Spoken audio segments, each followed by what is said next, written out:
Well,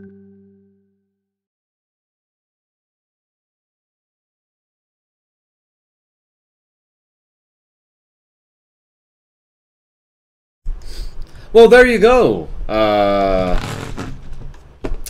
forgot to activate the microphone, so you guys were listening to nothing. You guys were probably just watching me talk. Yeah, let me answer messages about that.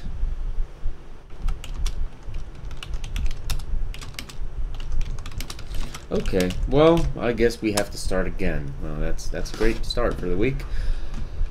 Okay, so let's see. What have I said so far? I said hello and welcome to the Ministry of Abnormality Twitch broadcast. My name is Abnormal. I will be your host. This is Pixie. Lovely Pixie. Hey, Pixie.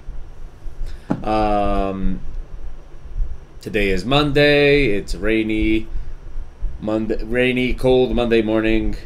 It is November 2nd, 2015. Today's a holiday here where I live. Nobody's working but me. But, yeah. Okay. Well, that wasn't a great way to start the show, so why don't we just open Photoshop? What, you want a kiss?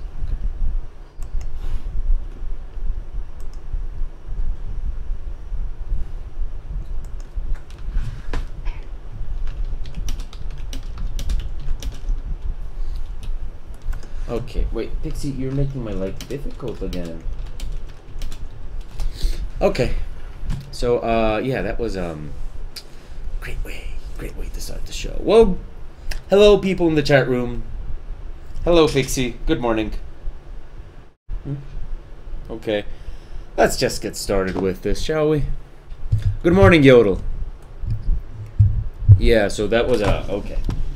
So we're gonna work on the dragon today, but no, I just kind of woke up. I mean, I'm not in my pajamas or anything. I did take a shower. So, I'm showered and shaved, but I didn't get any work done yesterday because I spent most of my day yesterday,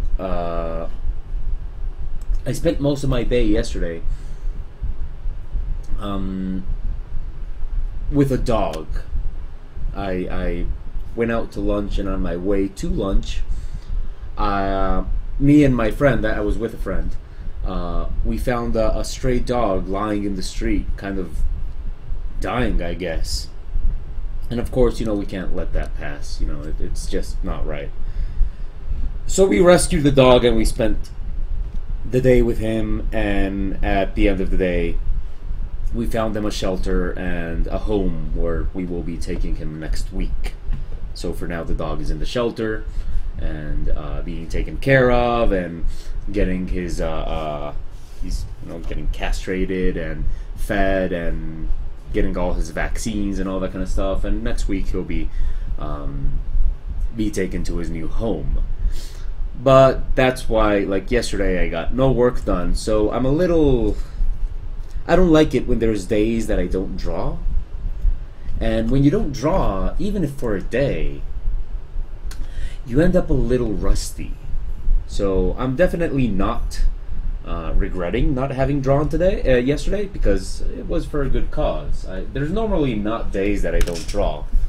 I normally draw every single day of my life. But, you know, to not draw one day to help a beautiful animal was definitely worth it.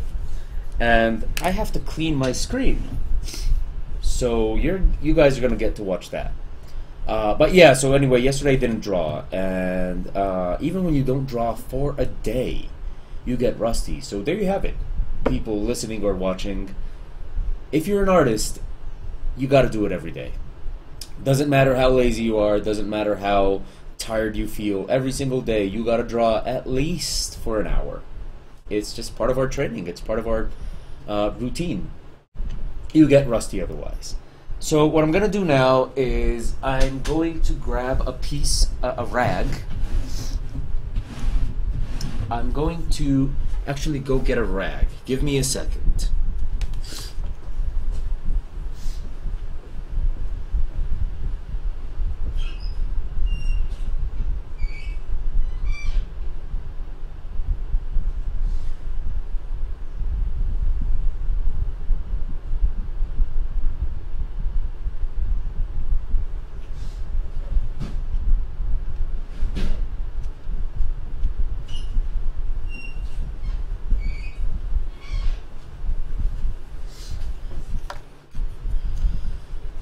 Okay.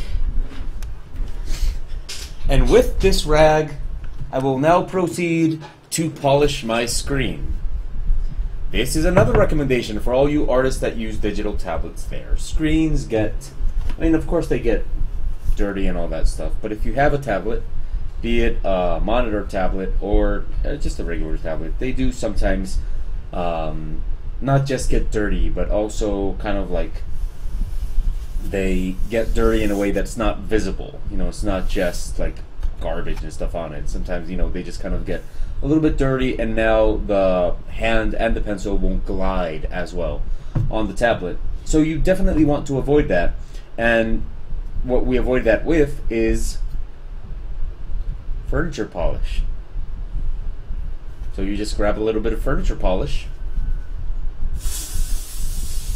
spray it on a rag, and you buff up your screen. It'll be nice and smooth, and your hand will glide on it like on ice. It's really good.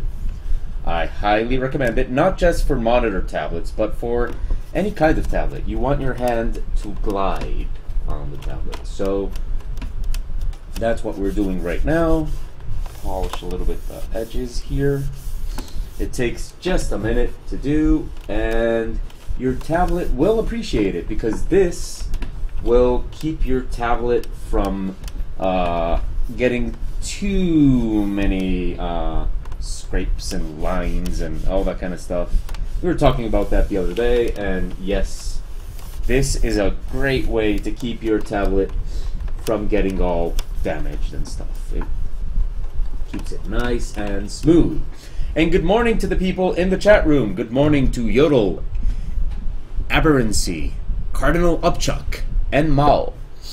I hope you guys are all having a great morning. Mao, I hope you are enjoying your holiday. And great. That is a nice, smooth tablet. So, what are we going to do? Today we're going to work on the dragon. But before I work on the dragon, I'm just going to warm up. You know, I haven't, like I said, I haven't done this in a while. And it's important. It's important to kind of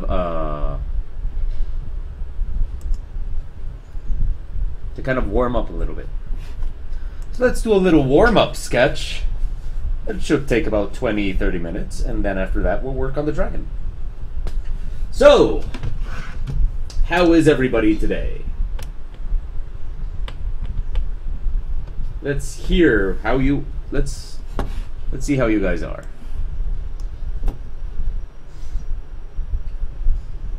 Day of the Dead was yesterday, Mao, but oh no, wait. Yesterday was, yes, actually, yeah, you're right. I'm sorry, I'm wrong.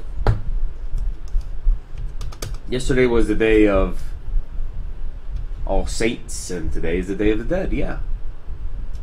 Well, then let's draw something for that. Why not? Let's see.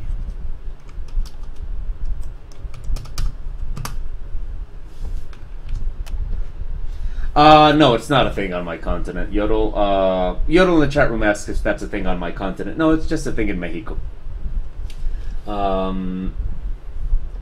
Mexico has that very, very, very distinct advantage that they seem to celebrate their dead and death and stuff like that. People in my country are afraid of the dead and afraid of death, and they think it's something of the devil. So, yeah, yesterday was Saints' Day, which is November 1st, but in my country, people hate to work. So when they have a holiday that doesn't land on a work day, they move it to the next Monday so they don't have to work. So today, Monday, they just kind of, it's a holiday for everybody but me. But I don't care. I don't need holidays. I have an awesome job. And good morning, Kaito. Okay, let's do this. Let's draw something for Day of the Dead. So what do you guys think? Should I draw a skull? Or should I draw a calaca? a Kalaka, which is a painted skull, or should I draw a Katrina, which is a woman with a skull painted on her face? So which one, Kalaka or Katrina?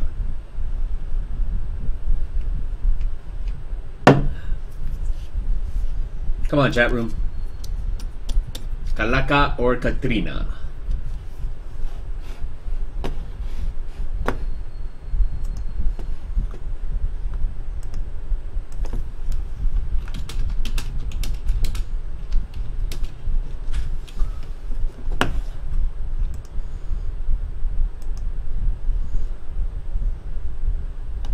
It's either way, it's gonna have a head, so I guess I'll just start that while you guys. Okay, Mao says a Katrina.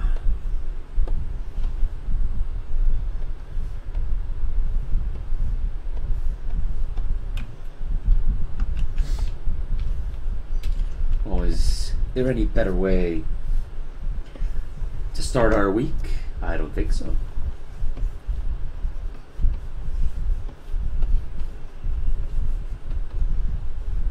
Well then, let's draw a Katrina, okay. So, how is everybody's week starting?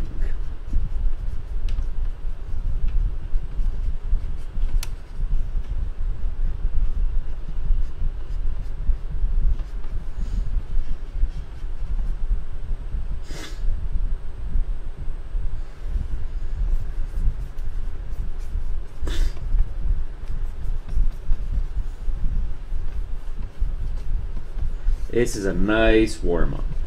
Love it.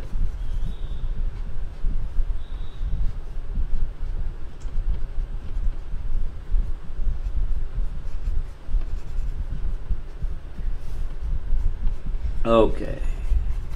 So what I'll do as soon as I'm done with this sketch is I'll actually interrupt the broadcast and reboot it so that we have a nice organized separation on the resulting video.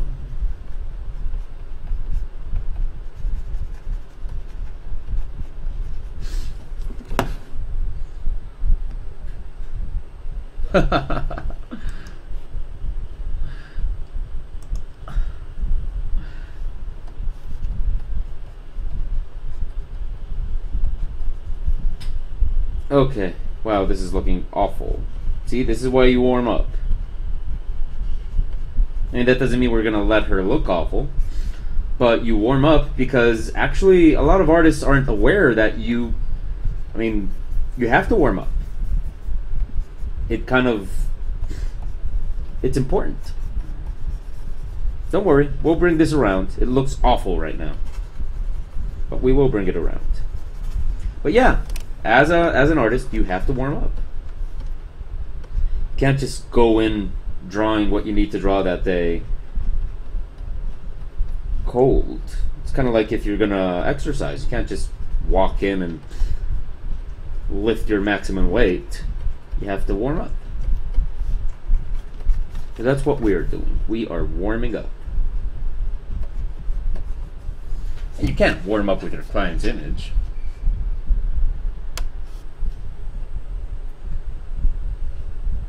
Okay, let's see what we got. Yodel says he had class at 8 a.m. and since they're not a morning person, it also sucked. It kind of sucked. Kaito says coffee hasn't yet kicked in. You know, I'm Colombian. I live in Colombia. I don't drink coffee. Can't say I mean, it doesn't taste bad. I like it, but I don't drink it. So there you go, Colombian that doesn't drink coffee. The stereotype is not necessarily true, although I will tell you, people drink coffee here a lot. I don't think Mao drinks coffee either. Do you drink coffee, Mao?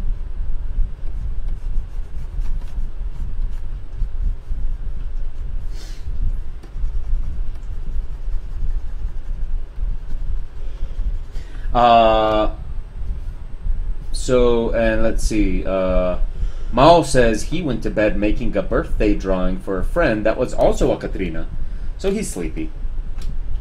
And Yodel says that the chat is sleepy, so yeah, well, it's Monday morning. I'm hoping you guys have a nice Monday morning.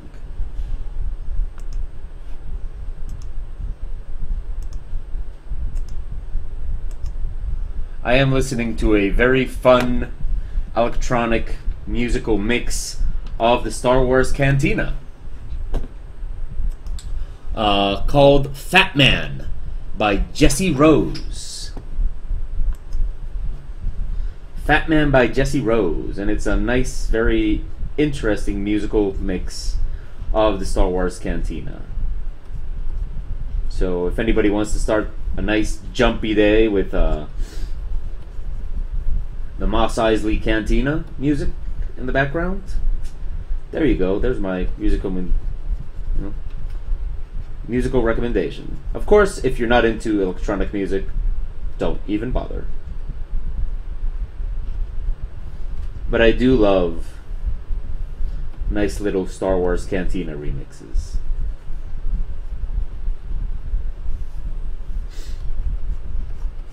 Let's give her a nice nose like the ones I like.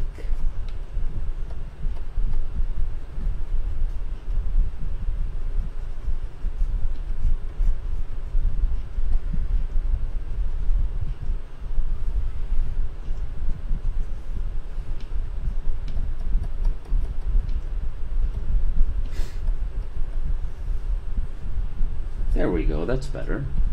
See?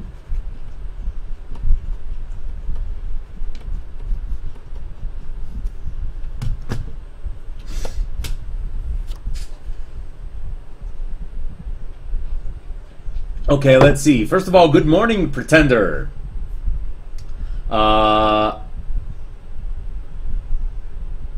Okay, concerning stereotypes, Yodel says he lives in Sweden, but he doesn't buy furniture from IKEA. Mao doesn't drink coffee and he's Colombian. Pretender says he lives in the Netherlands, but does not wear clogs. Tried it a couple of times. Okay, well, Pretender, in defense of the rest of the world, I don't think anybody expected you to wear clogs.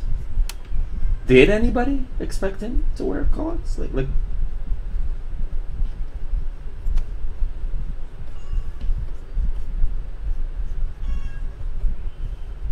Hey, Rajin.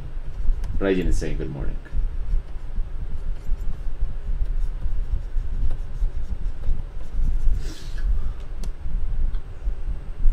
Yodel says, the music is not matching his mood right now. Pretender says, first time I heard that Katrina was a module. *mod file and an MS-DOS mod player. Okay. Outside of the movie. Matilald, hello, good morning. Okay, let's see how we can bring this home. Let's invert it again.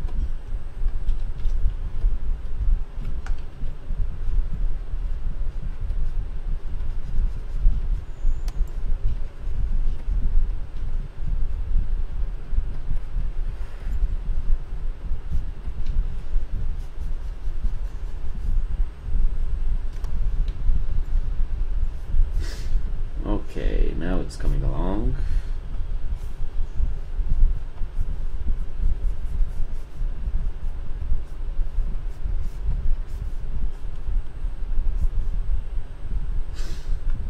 Not sure I like the angle though. Let's fix that. Oh, huge erasure.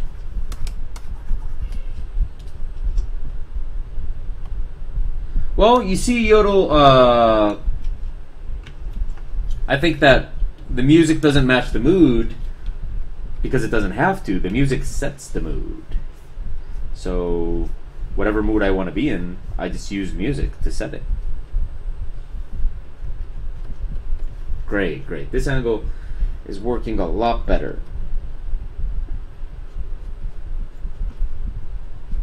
Although I might want to make her eyes a little bigger.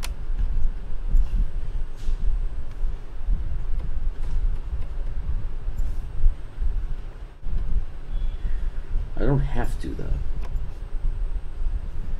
But I might want to. Let's see. Let's go with the sketchy nature of it all.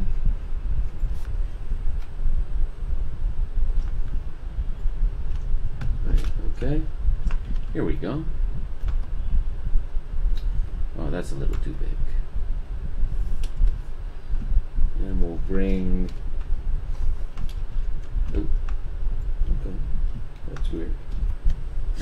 We'll bring this eye a little bit in this direction. There we go. Nice. Now I'm going to polish these eyebrows a little bit.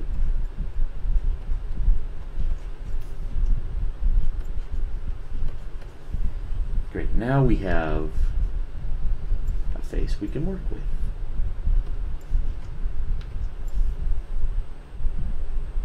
Now let's give her a nice little bit of a smile here, and let's show some teeth. Why not? Not too much, though. Just a little bit.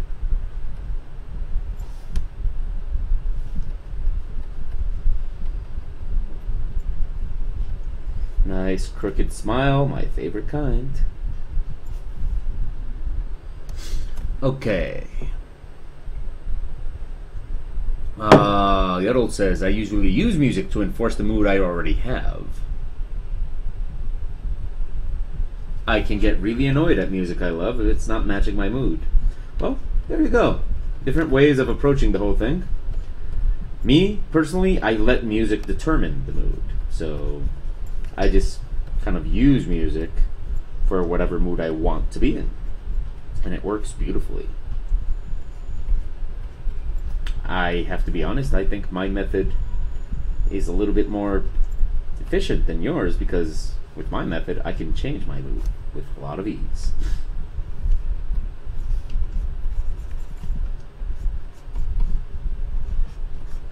And you know, it's not a great idea to be in a bad mood. You don't want to.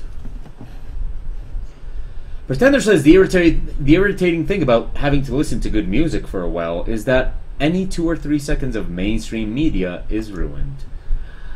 Yeah, I can see that. I can definitely see that. Yeah, you have to be a little choosy. But then, you know, all you have to do really is kind of just listen to some nice classics and you'll be fine. You know, always have a little bit of Floyd hidden in your playlist, and you'll be fine. Besides, any playlist without Floyd is just incomplete. Okay, she needs to be a little bit more on this side. There we go. Now the hair.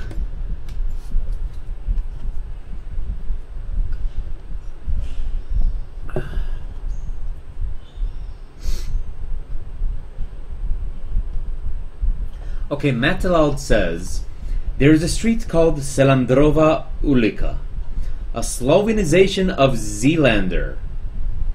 It was in honor of 2 Dutch engineers that were helping with irrigation of Jublana Marsh. Okay. Well, that was pretty random. Still good to know.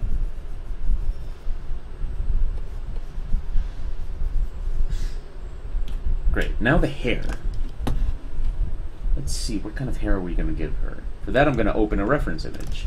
And I'm going to go with, let's go with 50s hair. 50s hair. Let's see what we got. Let's give her a nice 50s look. Google Images, to me. Let's see, which one do we want? A lot of these don't look like what I would have expected from the 50s, to be honest. I would have located a lot of these in the 60s and 70s. Just shows what I know, doesn't it? Let's see, which one do I want?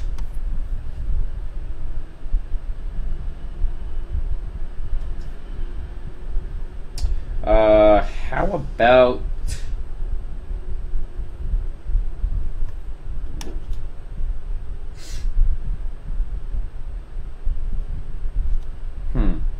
I think this one is very pretty.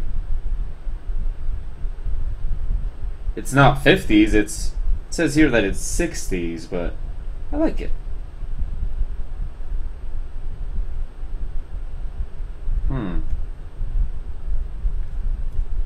Let's go with this one.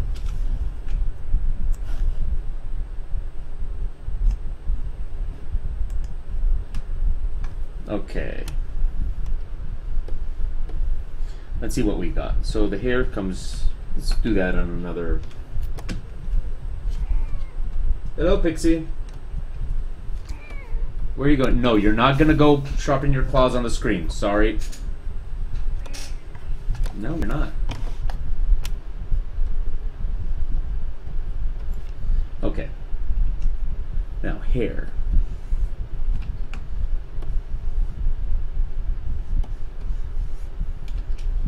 So the hair comes back here, and it all kind of just... And we're not going to be too stuck on it, though. This is just a warm-up sketch, anyway. Okay, maybe her forehead needs a little bit of slope here, so we'll place the hair here. Comes behind the ear, kind of... Pixie, you're not letting me see. I know what you're thinking, Pixie, you know, that there's... No, you don't.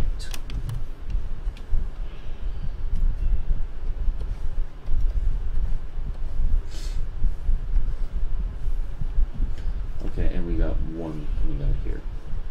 There we go. Now we can close the reference hair.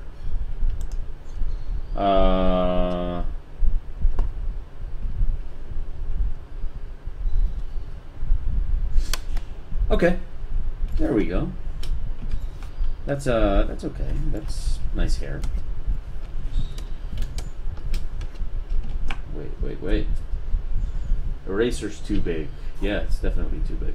Okay, let's go down here. Back to this. Okay. So what I was doing is I'm kind of just doing a rough sketch. And what we're gonna do is we're actually just gonna start. You know, we're nice and warm now, so we don't really need to finish this. But let's just kind of move it along. Why not? It's the Day of the Dead. Why don't we just kind of see where it takes us? If this ends up being the broadcast, I'm not entirely angry at that. You know, it is after all a holiday.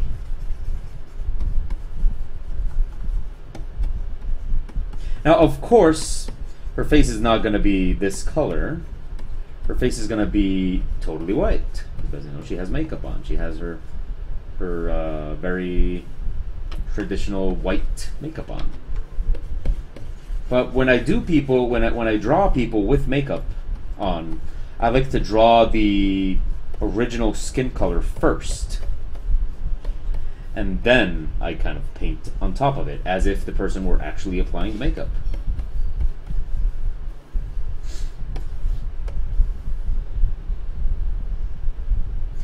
Okay, let's see. Pretender asks, the glove is a medical brace thing or an ergonomic drawing thing? It's funny nobody had asked yet. Nope, it's just a regular glove. You know, nothing, just a glove. The thing is, your hands get sweaty and they don't really glide. Wait, let me see, show this. Okay, so your hands get sweaty and they don't really glide on the screen very well. So I buy complete gloves at the store, very cheap complete gloves, and I cut out the different fingers that I need. They actually sell gloves specifically for a digital tablet. But the thing is, those gloves, they wear out so quickly that I just see no point in buying them. They wear out so quickly. And these do too, but they're cheap. So who cares if they wear out? Also, the gloves that they sell specifically for these tablets, they have these two fingers. You know, they have the pinky and the ring finger. they have them covered. And I can't have that because of the way I hold the pencil. You know, I hold the pencil with the Kung Fu monkey grip. The way I hold the pencil like this. Let me show you. I'll just show you with my left. You know, I just hold the pencil like this. I need my pinky because I use the pinky to guide the pencil. So, you know, it's kind of like, okay, I can't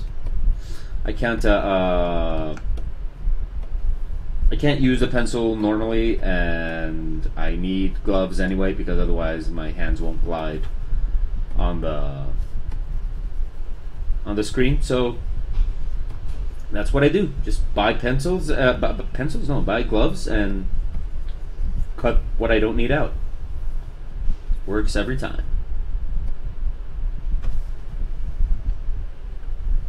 Well, I'm not sure. I mean, it is ergonomic in terms of eventually, like, you do need to, you kind of do need to have your hand glide on the screen in order, you know, for comfort and stuff like that. But it's not like an ergonomic brace that I've seen a lot of people use.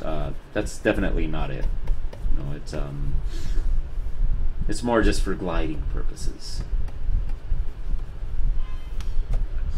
So what we're doing here is we're slowly taking away opacity from the layer on top, you know, from the pencil layer. We're just slowly taking away opacity so we can work on our sketch. And the thing about doing things this way is that you just really have to know your color shading. And, well, it's not really difficult, you just have to know it.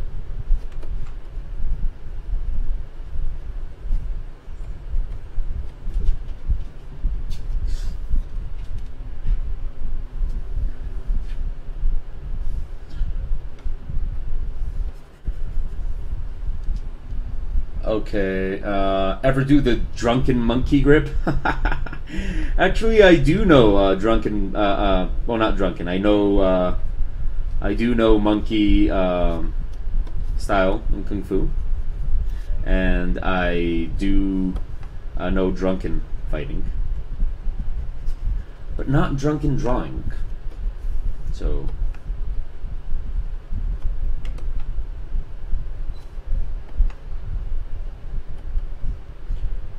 So what we're going to do with this image is we're just not going to zoom in. If we zoom in, we're going to start seeing all the... Oh, wow. What happened here?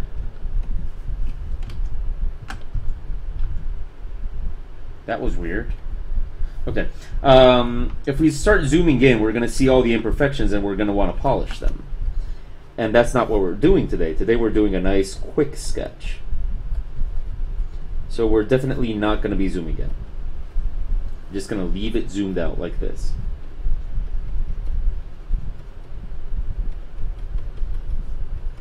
So we can kind of do it not very detailed and still enjoy what we're doing.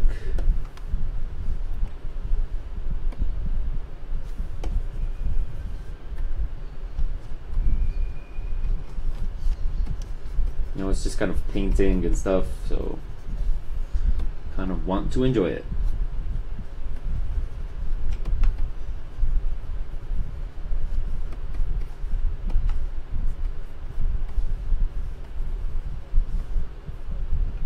Actually, that needed to be darker.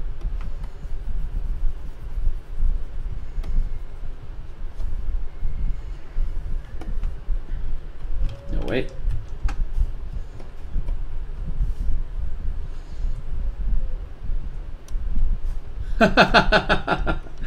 Okay, I see your point, Yodel. Yeah, it's not really difficult if you know it.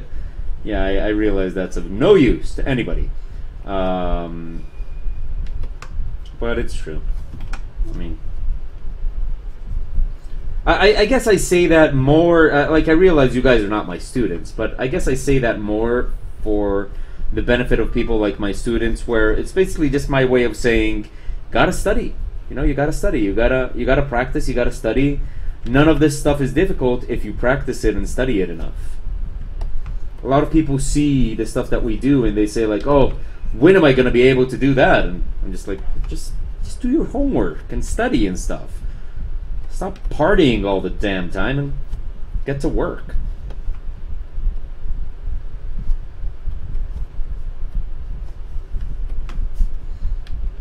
People give way too much importance to party these days, and you know there's other things in life.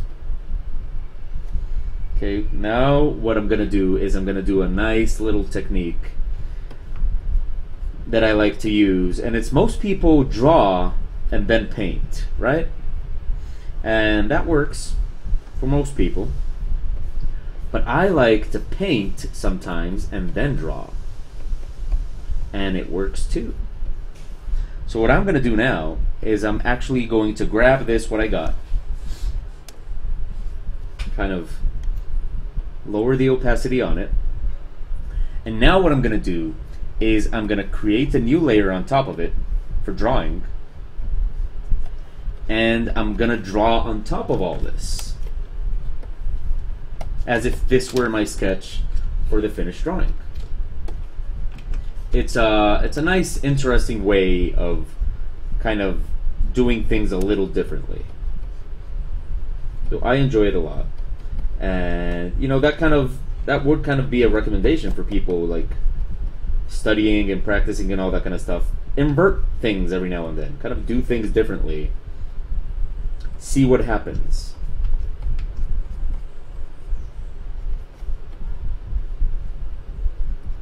You know, we always get used to doing things a certain way. Sometimes just for, you know, just to see what happens, change it up a bit.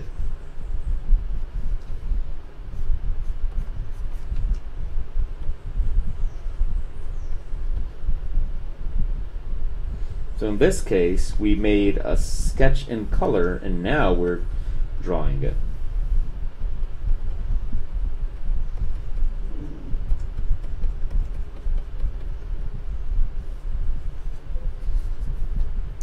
Good morning, Candy Cane Steve. Hadn't seen you for a couple of days. Hope everything's well.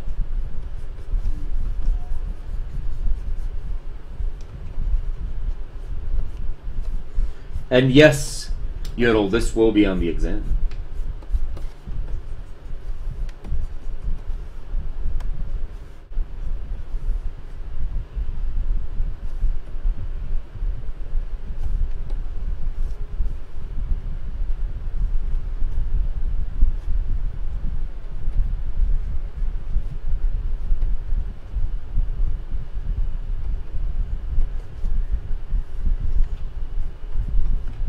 Seeing things start taking shape.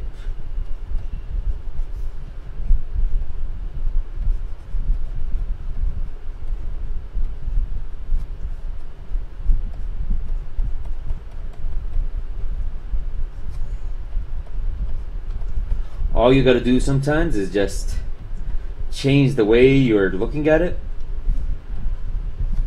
and it'll work.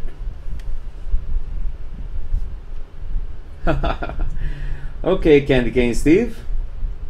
Apparently we were very busy. Well, it's always good to have you anyway.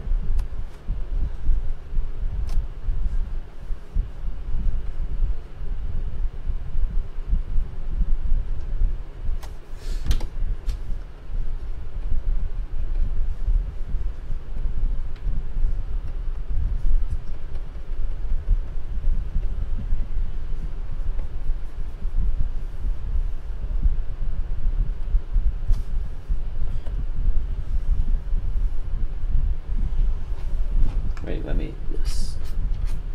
Oh. Come on. Okay, this doesn't look good. And I want to change the color of this. Something that matches better.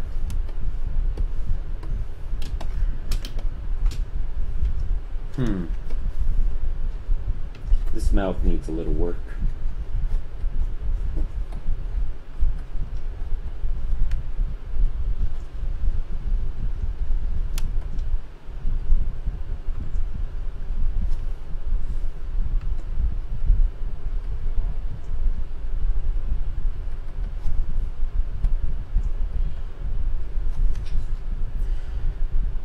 Okay, let's see.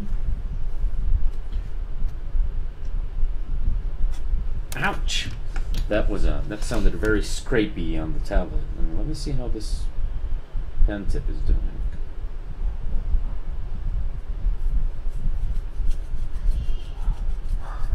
Okay. So, come on, people in the chat room. Give me a question.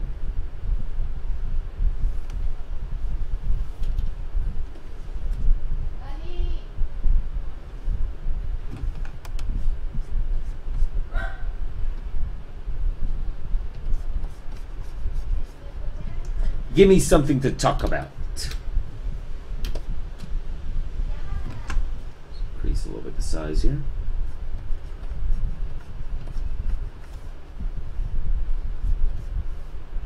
See how we're doing without the...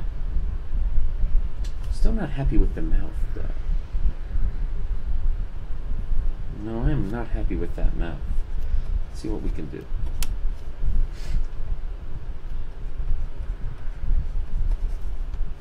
Yeah, it was kind of had a weird inclination there.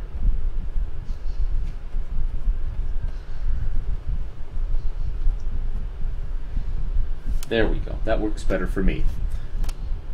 Oh, okay. Ma was asking about what happened with my neighbors, and okay, so what happened with my neighbors was that I got a call from the place, you know, where they handle the rent and all that, and what they said was that apparently the people that live upstairs, like, they go a lot to some town, like some rural area town, I think called Amalfi or something like that. And apparently they're not here very much. So who knows what happened in their apartment. But they weren't dead or anything. They just kind of weren't there. And their apartment flooded, and it flooded mine. Now, here's the weird part of it all. I swear that while they said, like, while they were not supposed to be home, there were people in that apartment. So I don't know what the situation is up there, but as far as the official version goes, they just weren't home, they were away, and they will repair whatever damage was caused in their own apartment and eventually repair mine. It's not a very interesting story, but it's not a bad ending considering I really didn't exactly want them to die. So, have I ever done any technical art? Yeah. I mostly perspective stuff. I once had a client a very long time ago that would make these books for D&D that were just kind of maps and stuff of castles and all that kind of stuff. It was really neat. And my job was that he would give me all the blueprints for the castles and the keeps and all that kind of stuff. The books were called, actually, Castles and Keeps. And I would draw the castle or the keep based on whatever the blueprints were, you know, based on those. I would kind of erect the castle or the keep. It was an awesome job. I used to love it because it was doing something I love very much, which was perspective and buildings and architecture and stuff like that. And I love drawing that kind of stuff. Unfortunately, this was totally my fault. This was several years ago. I normally take a while to produce my art, and people that hire me are normally aware of this. And most of them don't have problems with it, bless them. But this guy was on a schedule, and one time I did take a little bit too long to produce an image, and he, well, was not happy, and so that kind of ruined our business relationship. So, you know, it was totally my fault because I took very long to produce something, and I have not ever heard of him since. So, yeah, that was the end of that job. It's kind of sad because I really enjoyed it, and yeah, that was kind of it for that. But yeah, it was a very technical job. I kind of had to do these architecture. I mean, in the end, I ended up like drawing the actual castle, how it would be seen from the outside and stuff like that, like scenes from, you know, what you would see, and it was a pretty neat thing. I think it was a pretty good idea because basically you would have all these blueprints and stuff of the place, and these drawings would kind of help you visualize what the castle would look like. I loved it. I love that job. But yeah, fortunately I kind of screwed it up because I took too long sometimes, and that was it. I think the client's name was Nevin, and if you're listening, Mr. Nevin, I would definitely love to work with you again sometime if you ever want to. Doubt he is. I don't know whatever became of him, but that was a long time ago. That was like at the very beginning of my career. And wow, I mean, we were still playing like D&D 3rd edition back then, when they did this whole open source thing that it was called D20, where you could basically just, anybody could produce material for D&D using the D20 open license. So that kind of isn't a thing anymore, and I don't really know what he does at this moment. Kind of lost track. Was the client informed beforehand? Well, keep in mind that this is a very long time ago, and you know how memory works. Like, our brains kind of change stuff along the way. I would like to say that he knew, but I wouldn't be surprised if in his version he didn't. You know how it works. You know how it goes. So I would like to say that he knew. He would probably say that he didn't, and I would not trust either one of us. This is like 2004, 2005 we're talking about. So we're talking over 10 years ago. So definitely wouldn't put any stock in my memory there, or in his. It's just one of those things that, okay, you know, didn't work out. Too sad. But yeah, that's kind of like what I love to do more than anything else. I love to just work on architectural projections of stuff and all that kind of stuff. And there was a time back then when I wouldn't openly offer those services because I would always think, you know, an architect would probably do it better. But the thing is, architects these days, they don't get taught that anymore. Like they know how to draw something from a blueprint, but they have to do it in a 3D software or something like that. Most architects that I've seen these days don't know any perspective or anything like that. And I know this because a lot of the architects from the place where I teach in graphic design sometimes ask me to give them like classes, perspective classes and stuff like that.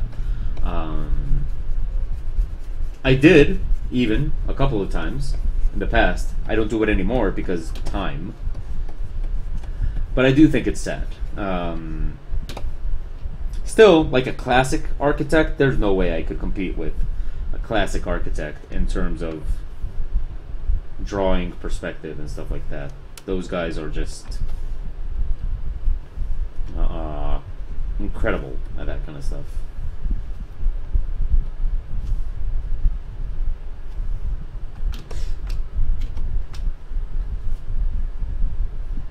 Okay.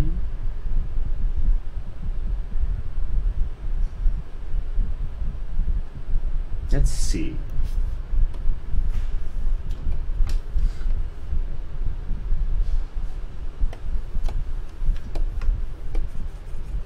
So we got this one, we got this one, and we got this one. And we need a nice little color variation right here. Okay.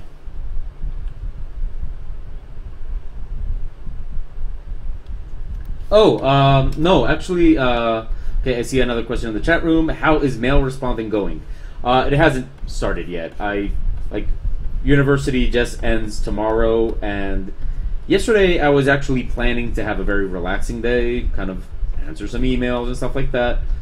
But I ended up rescuing a stray dog. So,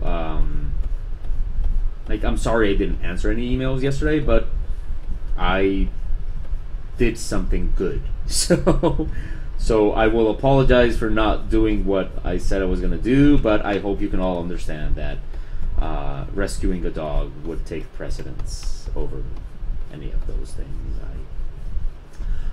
It was actually a very nice day. I enjoyed very much like the whole process of dog rescue and stuff like that. I mean, I've done it before. It's not the first time, but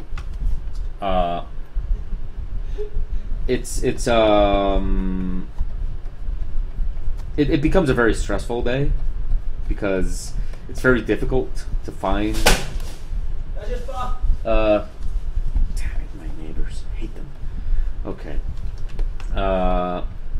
It becomes very difficult to find a home for a stray dog. But we fortunately did find a home, and I'll actually be taking the dog to that home next weekend. And for now, the dog is in a shelter, and we'll be there for this week. Damn it, the phone. Okay. I'll be right back.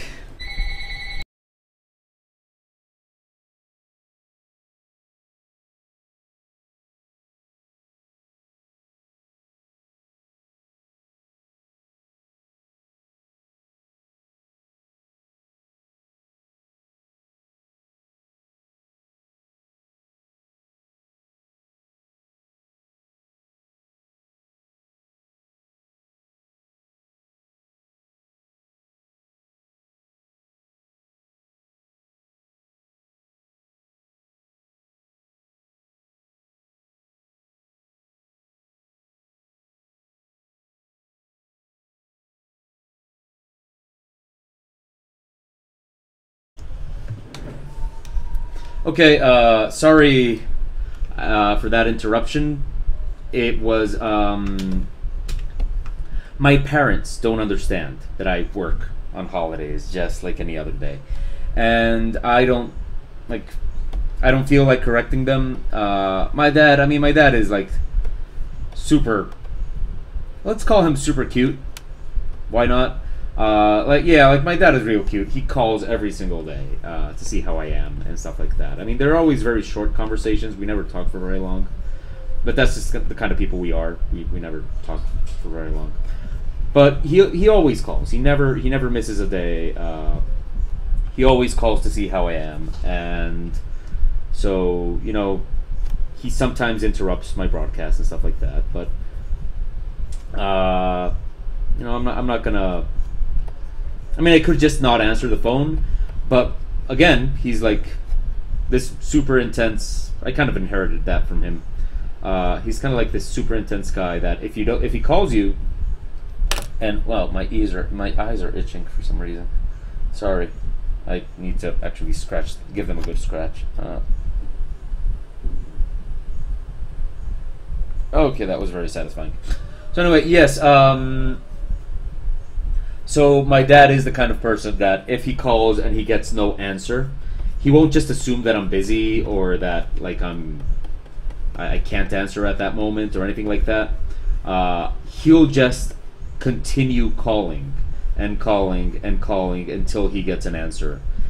So he is the kind of person that if you don't answer the phone, eventually you look at your phone and there's like 50 missed calls and stuff like that. Yeah, that's the kind of person my dad is.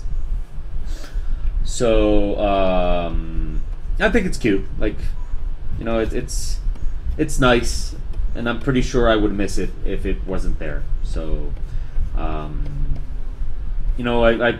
like every single human being, I sometimes get annoyed and all that kind of stuff. But I try to never actually snap at him or anything like that. I don't think I do really, except when he is being like totally unreasonable, like. When he calls for a while and I don't answer, and then when I finally answer, he's angry. It's like, come on. That's not cool. But yeah, so like on a day like today, he just doesn't understand that I don't take holidays. He's a very classic person in terms of like life in general and stuff like that. So he doesn't really have like, I know he likes what I do in terms of he admires my art, but I know he doesn't really understand what I do in terms of working online and being a commission artist and all that kind of stuff. So he kind of feels like my main job is working at the university, which is okay. You know, I have no problem with him thinking that. But then it kind of becomes a little difficult for him to understand that while they're on vacation at the university, I'm still busy. Like, you know, it's not like I take the 3 months off and just do nothing. So, you know, he kind of calls me and he's like, "What you doing?" And I'm like, "I'm working." "Today?" I'm like, "Yes." And you hear this every single. But you know, I love him. So, you know.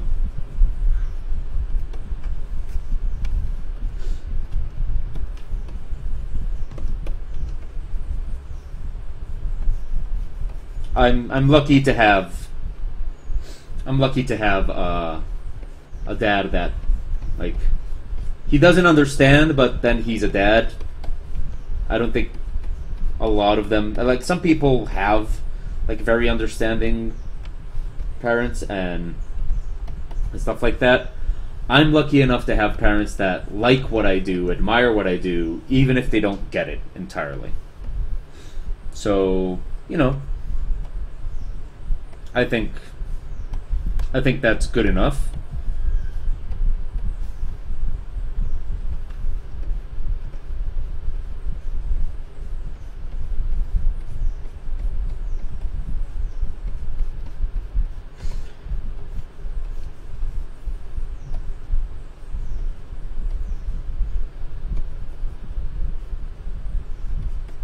Okay.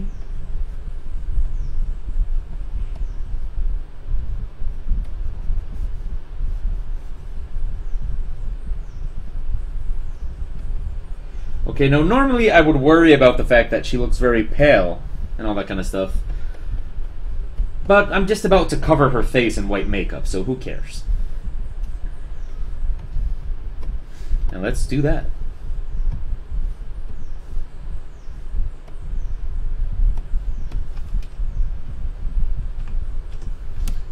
So here we go.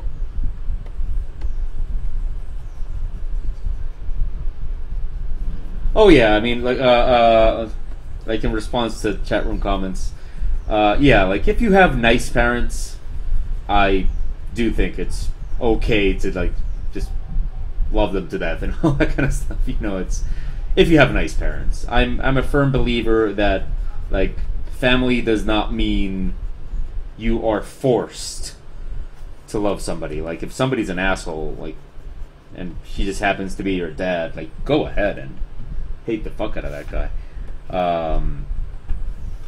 Like nobody deserves like love just because they happen to be related to you. But on the other hand, if you know, if you have nice parents and they're good to you and all that kind of stuff, like why not? Okay, let's find a.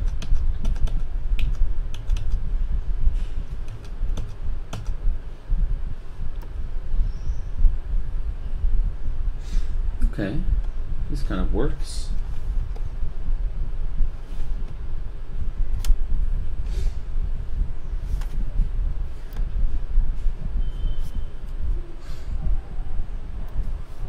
Well, the thing is, a lot of times parents don't understand what you do, and a lot of times parents don't get it and don't like it and get angry about it and all that kind of stuff. But I think the important thing to keep in mind is that a lot of the times, not all the time, but a lot of times, that misunderstanding does come from a place of love. What I mean is that a lot of times they're just worried, and a lot of times they just don't get what it is you're trying to do. So, they will worry. Your parents want you to succeed in life, and they want you to have a good life. And a lot of times, if they don't understand your job or what you do, and if they think that maybe your job is not going to work out for you, it's not because it's not because they're mean, or it's not because they mean wrong. It's just because they're genuinely worried that you're not going to succeed. A lot of people would take this to be very offensive and very insulting, but I think that it's not in a parent's nature to trust you. I know that sounds kind of horrible, so I'll explain. I don't mean trust you in terms of believe you. I mean, it is a parent's job to kind of worry about you and want to make sure that you're okay. So, depending on how they were raised and all that kind of stuff, parents can kind of have their doubts about your job if your job is not like a typical classic job that they were educated to think would work out for you. So it gets annoying. It gets very annoying, like when they don't believe you and you feel like they don't trust you or anything like that. But I think it helps to kind of try and understand that they're just kind of worried about you, and they just from how they were raised and how they were educated, they kind of think that they know what's best for you, and sometimes they do, sometimes they don't. But as long as they care enough, I think that's what you should take away from it. Some parents are going to understand. Some parents you can talk to and explain to them what you do and kind of reach an understanding. Others you just can't. You just have to admit that however they were raised or whatever, was put into their heads growing up, that's just what it is.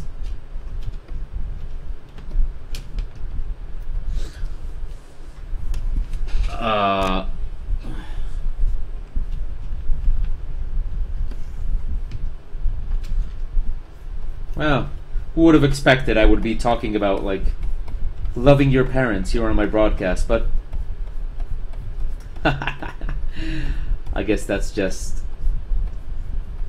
the nature of this beast, where you just talk for hours without really knowing. This is taking a lot longer than I had planned, but I'm enjoying it. So I hope you guys don't mind that I'm not working on the dragon.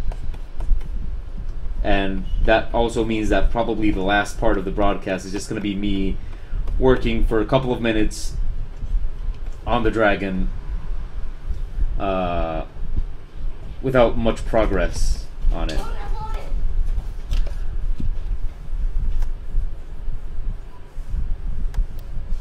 Okay, I see a question in the chat room, a technical question, which I will answer thusly.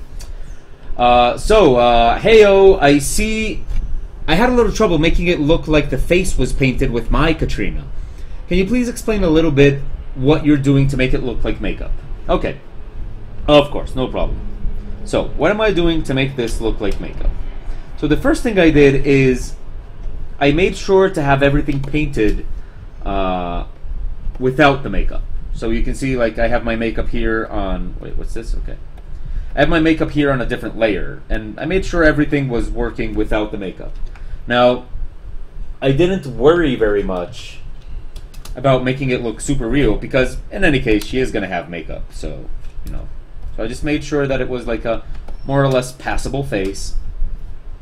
And then what I did is I added a coat of white. Now for that white, I kind of just looked for a layer effect that would make it look... One of the big mistakes that people make when they're doing this kind of thing is making it look all white right away. And if you can see here, I'm not using absolute white. You should never use absolute white. So I'm using almost white, but still kind of skin colored, because you can kind of see the skin through. Now then I multiplied that layer and made this other one, right? And this one I left normal, but this one I gave a filter of noise. I gave it monochromatic noise. And then I blur that filter, right? And lower the opacity a little bit. And so what I accomplished with that is I give the makeup a kind of grainy look. It kind of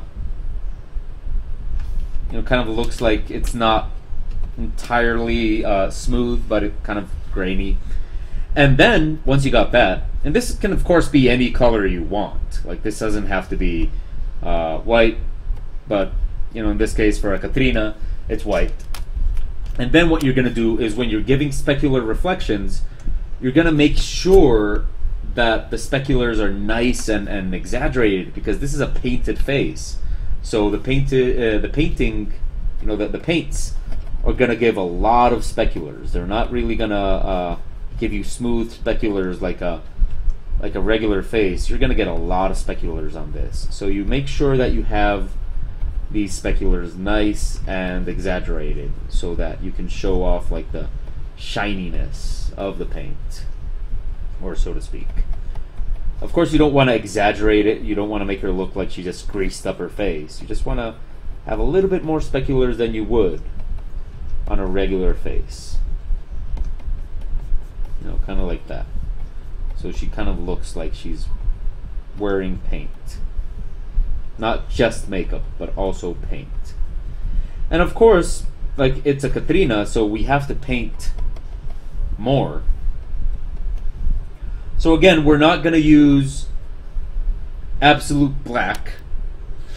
We're going to use, and of course we're going to put that on top of the makeup. We're going to use almost black. In this case, I'm going to go with a kind of reddish purple. Place it around here. And in this case, I'm going to, let's see what goes on with multiply. Now, look here. This looks kind of weird, right? I'm going to put this on top of, okay. This looks kind of weird. But the point here is that I'm going to put this here and then here. Okay. Let me adjust this a little bit. Okay. Okay, now this looks kind of weird, but the thing is, it's not going to look that weird. It only looks this weird because it's all black. But look what happens when we... Oh, sorry. Okay, so look what happens. What's this? Okay. Look what happens when we... Oh, shit. I just made, like, stupid mistakes. Okay. Okay, here it is, the makeup. All dark. And like I said, it has some very weird colors and stuff like that. But once you place it, like once it's not everything but just areas, it looks different. See? Now it does look like makeup. Now of course you have to adjust the color to make sure that it's giving you the effect you want. In this case I'm going to lower the saturation very much. And I use a special pencil I made to have it, it has a little bit of texture. I'll show you up close. See, this pencil has a little bit of texture to it to kind of make it look like paints. Because you don't want it to look too polished, because if it looks too polished, it's going to look somewhat fake.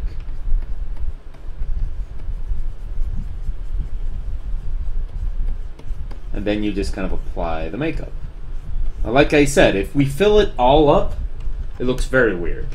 But surrounded by the rest, it looks very natural.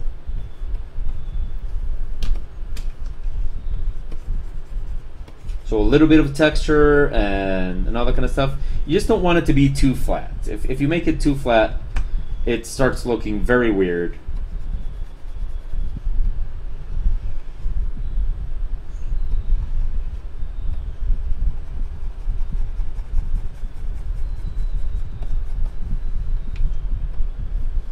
And also keep in mind that in some parts, it's not gonna, like, details and stuff show up with light. So in the parts that are dark, where you can't really see the makeup much, that makes sense.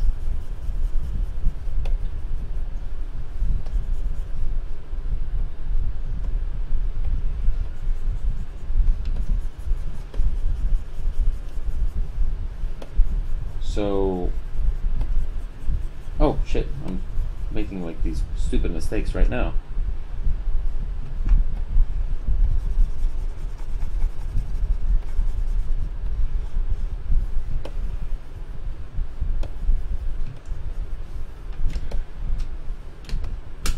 Let's see.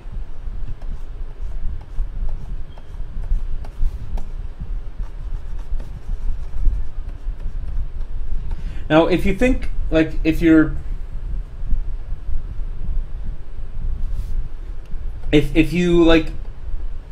think that some parts have like difficulty painting and stuff like that, and that makes you think that maybe you're doing something wrong, you're not. Trust me, I just spent all weekend doing this makeup for real, and this happens. Like, you know, makeup doesn't always respond the way you want it to. So, like, if suddenly you're painting and like some parts look weird, or some parts the paint doesn't really seem to be responding, yeah, that happens in real life too.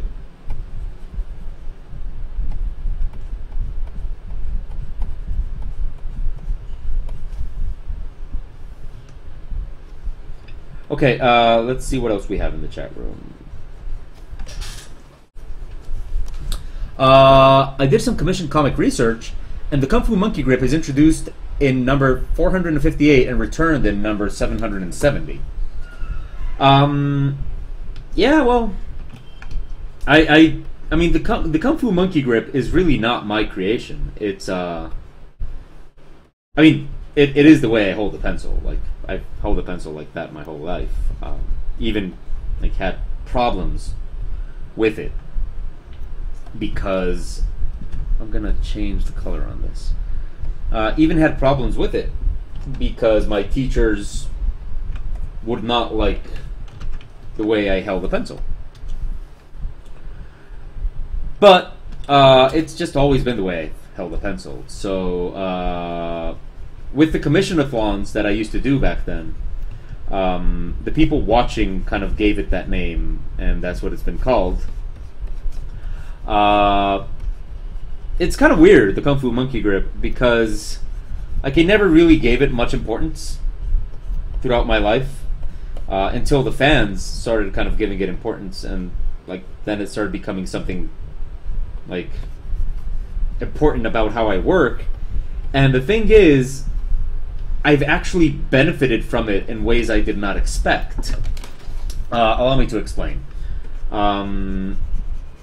People that draw at the rhythm, or let's say the amount that I have to draw, like the frequency and all that kind of stuff, they start getting carpal tunnel syndrome, and I don't.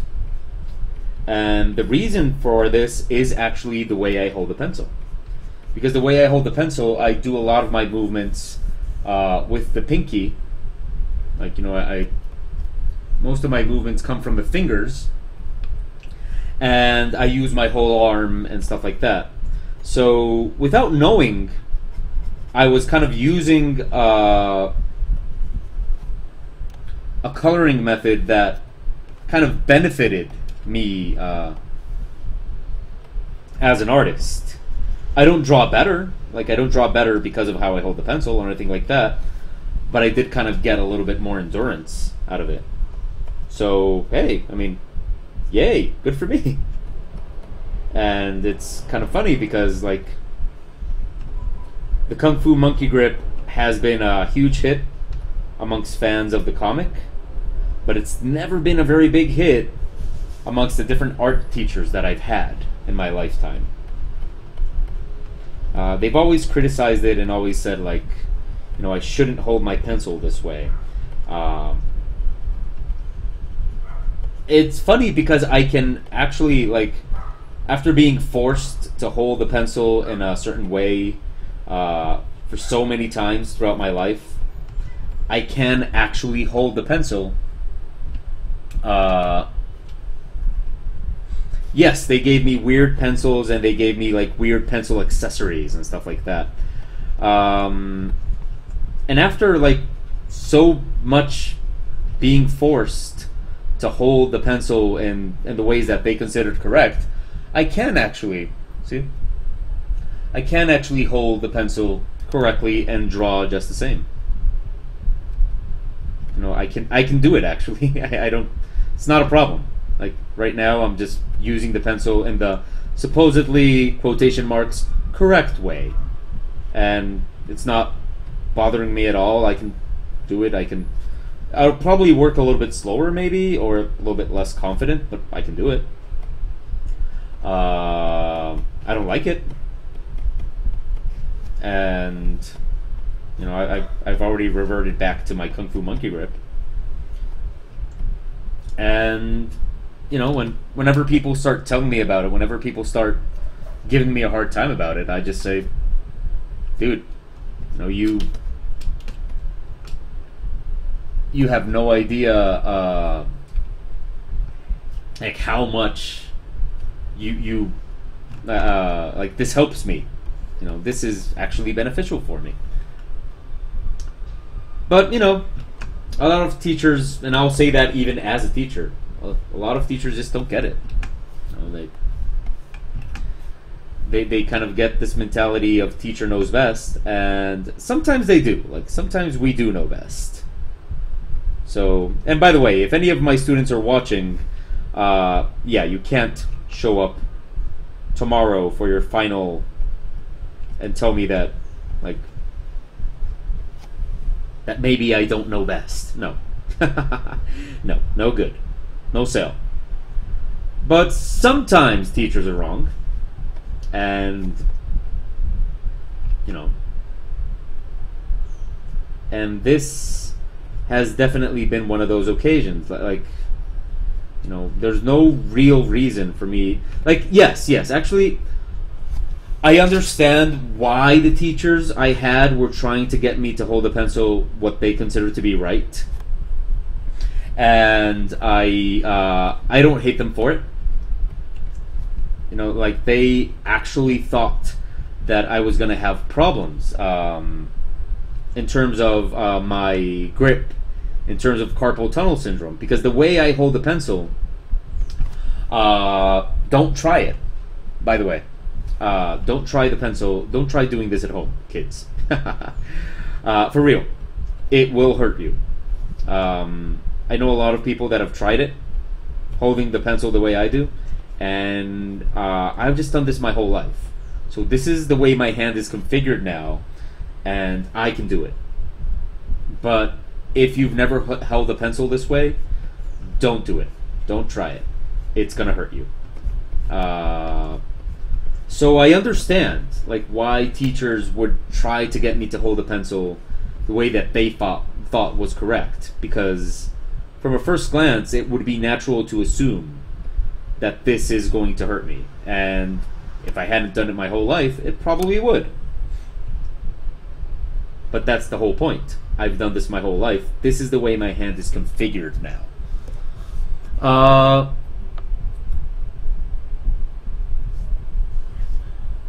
Okay, Candy Cane Steve tells me that in his class, they actually encourage them to hold pencils differently and experiment with different ways of holding the pencil. I think that's awesome, but I also think it's new. You know what I mean? Like it has a lot to do with new teaching methods, and people willing to now try new things that they weren't going to be willing to try before.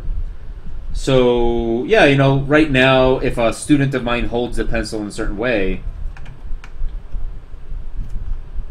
I wouldn't try to get them to hold the pencil differently. That's just the way they hold the pencil, and that's it. But teachers kind of we've come a long way, or so to speak. So good morning, Mr. McAllister.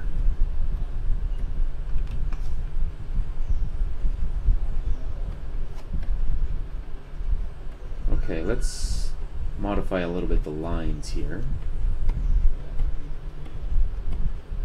I ended up like this ended up being the broadcast today. I was supposed to be working on a dragon, and like you guys are here witnessing me basically procrastinating. I should be working. Like I should be working on my stuff, like on my job. And instead I'm here drawing a Katrina. So you guys are here witnessing first Pixie, come on. You guys are here witnessing firsthand me procrastinating. Like I have a job to do right now. I'm supposed to be drawing a dragon. But I mean, what are you gonna do?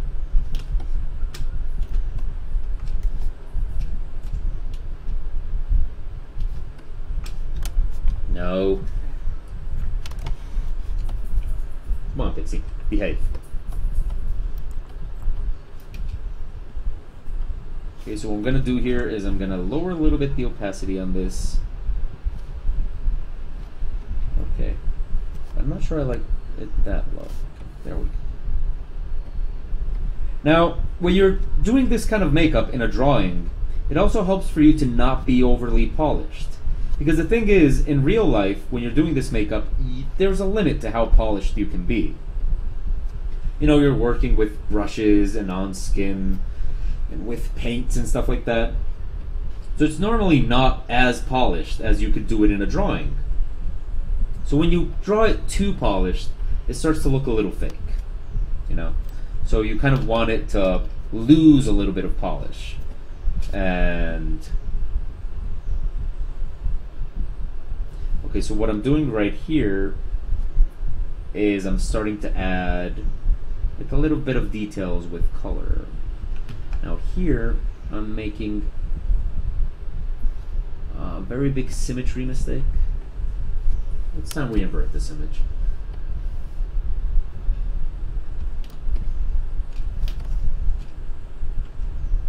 No, I actually don't like the way this looks. Let's move it here. Okay, and let's see how this looks.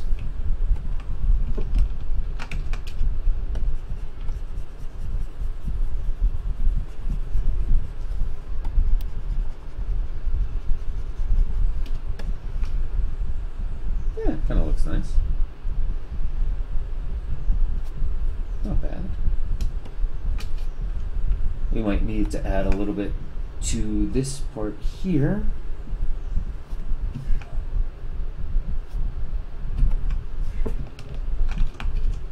So this, of course, is something I'm just designing on the fly, which is not the ideal way to work. Would have been a lot smarter of me to just actually design it before working, but, you know, fuck the police. At least today, you know, this is a sketch. I just ended up working a little bit longer on it. Wait. Pixie, what are you doing? No, no, no, come on, come on, come on, come on. I need my pulse right now. See, you ruined it. Thank you.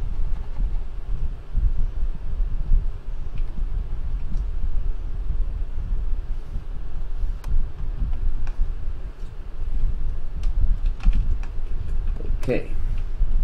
I really should be listening to some music more in tone with what I'm doing right now. Right now on my headphones is the World of Warcraft, the Call to Arms theme. That is really a little bit too epic for what I'm doing right now. Don't you agree, Pixie? Love you. She does not like that. Okay, I decided to go with green today because mostly people do these things with red. And I decided, hey, how about green?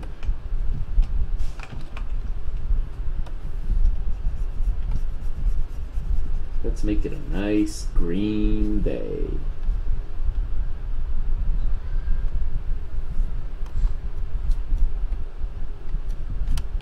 No, actually, let's make that one red.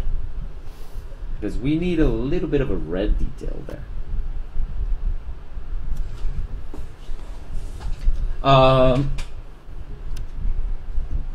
Do you, about the source material, about this one, Day of the Dead stuff, I'm guessing you're asking me if I'm, like, if I've read about the source material on this kind of stuff? I guess that's what you're asking?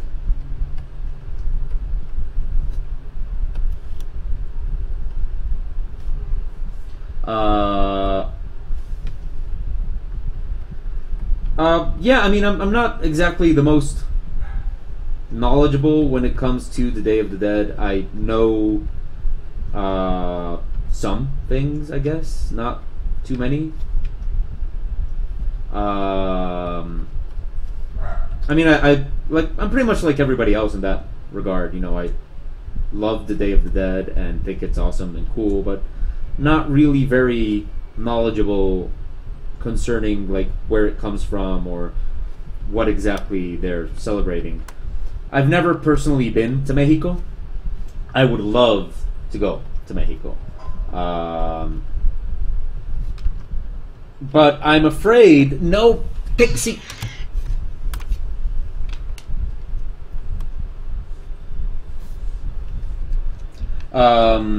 Sit down.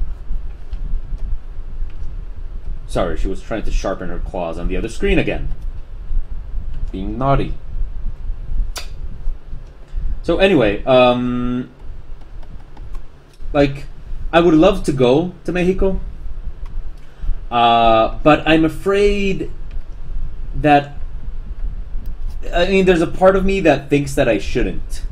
And I'll explain. The reason a certain part of me thinks that I shouldn't go to Mexico is because I just love skulls and stuff like that. I'm obsessed with skulls and bones and the dead and all that kind of stuff. And I think it's pretty obvious that's not all what Mexico is about. So, you know, I know there's more to Mexico than skulls and Day of the Dead and all that kind of stuff. And still, that's what I want to see. Like, if I go to Mexico, that's what I want. So, I kind of feel like I wouldn't be appreciating Mexico for all that it is. And, you know, I just want food and skulls. So I kind of, you know, I would love to go to Mexico, but I kind of feel like I'm not really giving it the appreciation that it really deserves. If I'm making any sense right now. Like, if anybody here, like, kind of understands what I'm trying to get at. Like, you know, it's... I just kind of don't want to be disrespectful to a country and just go there and be like, where are all the skulls at? You know, I think it would be like the equivalent of going to some place like New Orleans and just arriving there and going like, okay, shit, where's Mardi Gras? and you're like, dude, you know, this is like, there is so much more than Mardi Gras to New Orleans. You know, you should kind of give yourself an opportunity to explore other parts of our culture, and I would be the guy going like, no, where's Mardi Gras? So yeah, I kind of, like, I love Mexico, and I definitely want to go there one day, but I'm, like, in no hurry to go and offend an entire country. So, good morning, Boltus. So great to see you. We're celebrating the Day of the Dead, while I should be working.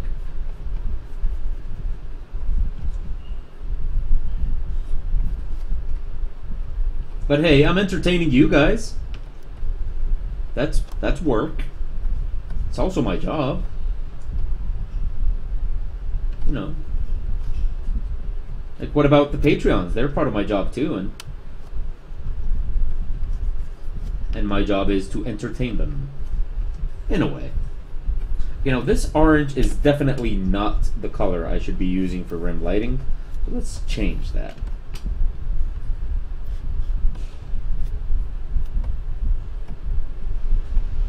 Purple.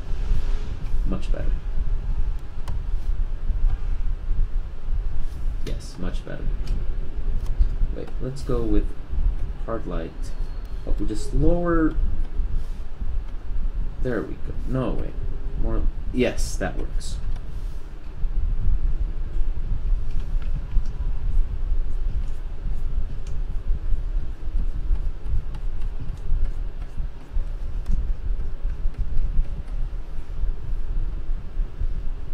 Give it a nice kind of extra color, kind of play around with. I like that.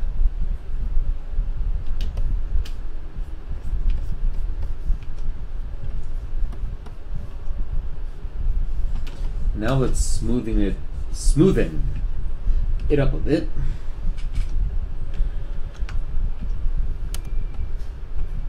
Now what's up, Pixie? Yes.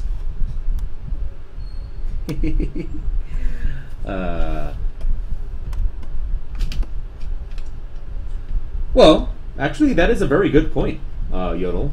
Yeah, you know, it just happens once a year, so.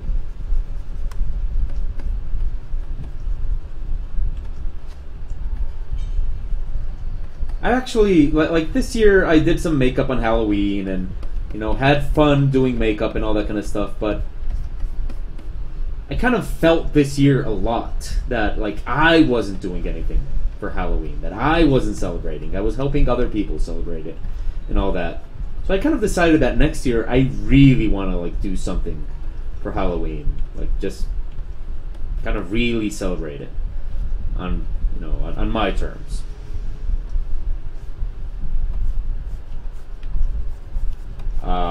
So, I don't know. I mean, I haven't decided yet what I'm going to do. But I'm definitely going to do something next year. And I think what I'm going to celebrate next year is just a lot of skulls. You know, I'm going to do something that involves a lot of skulls.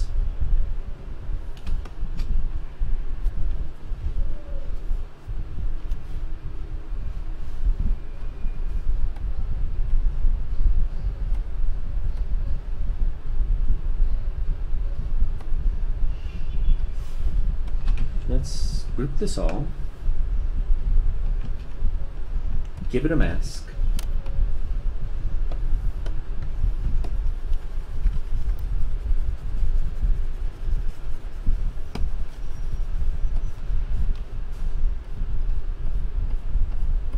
Kind of polish a little bit here and there.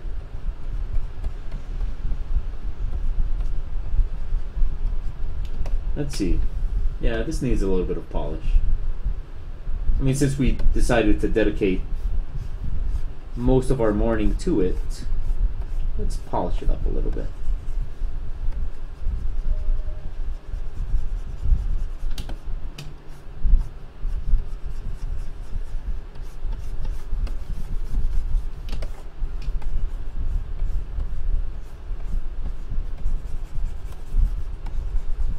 Not too much, though.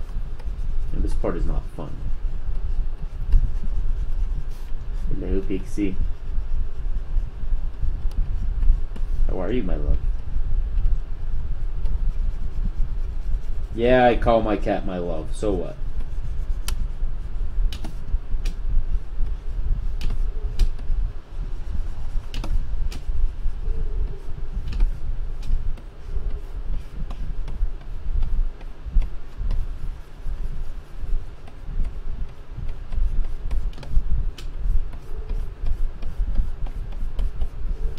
Okay, that looks a lot more polished. What's up?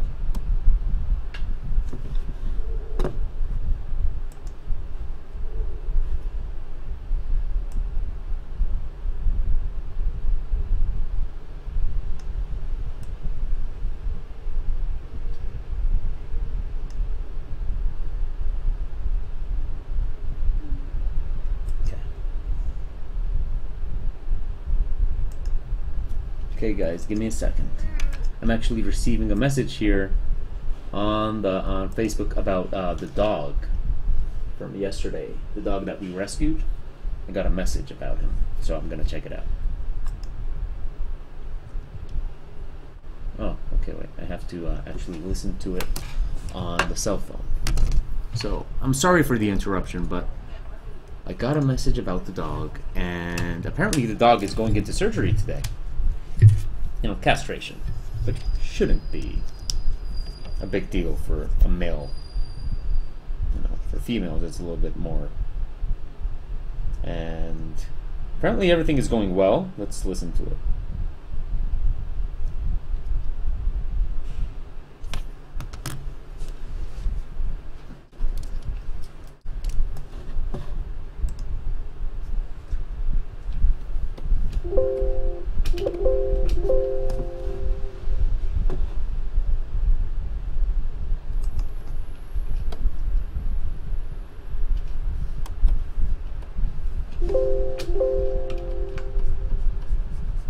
I'm sorry if I'm silent right now, but I'm actually listening to the message about the dog.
I'm still here, though.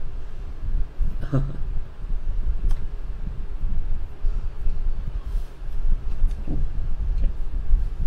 Yeah, I'm still here. I'm just listening to the story about the dog and his surgery. And as soon as it's done, I'll let you guys know. In case you're curious.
See, I can see what you're doing.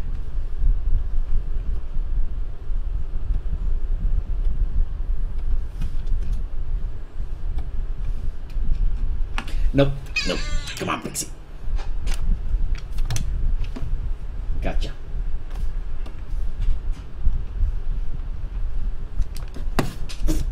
Come on, Pixie. No, stop that.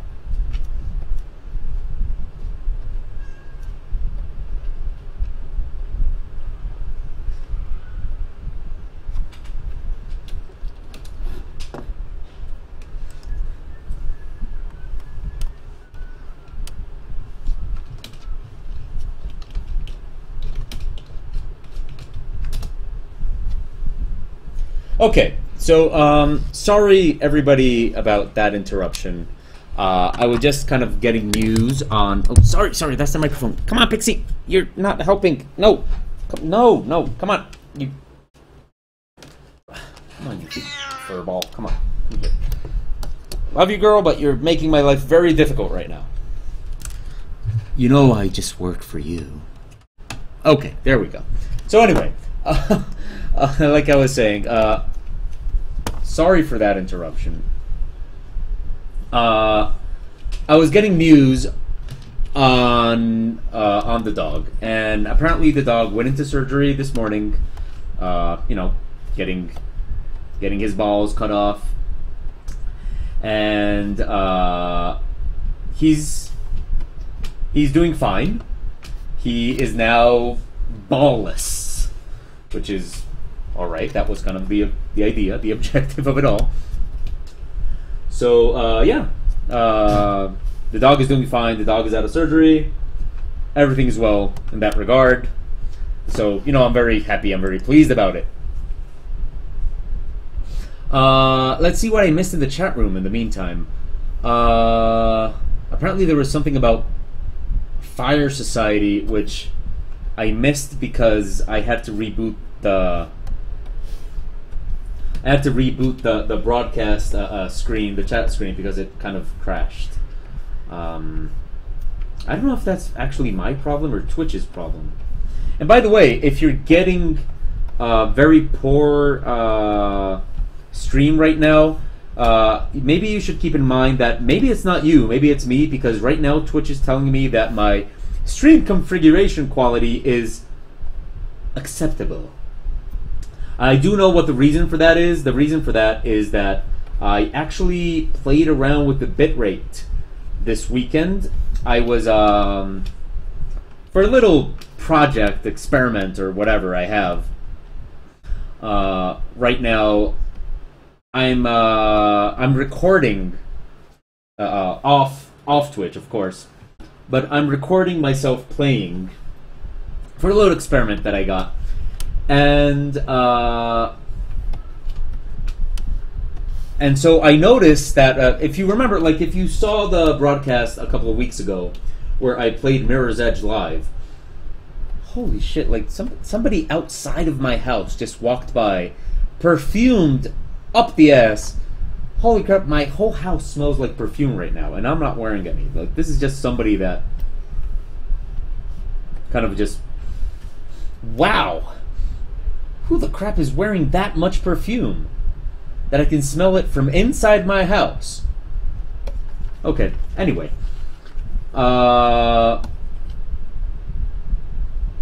So what was I talking about? Okay.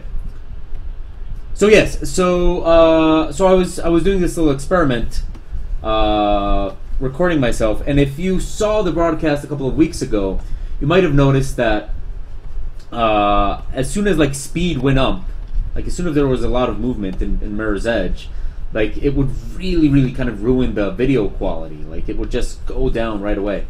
And so this weekend I tried recording Dark Souls, and I noticed the same thing happening. And so I said, oh, okay, so this definitely is not just with Mirror's Edge. This is definitely just in general, like this is happening. So I decided, no, Pixie, you're not going there.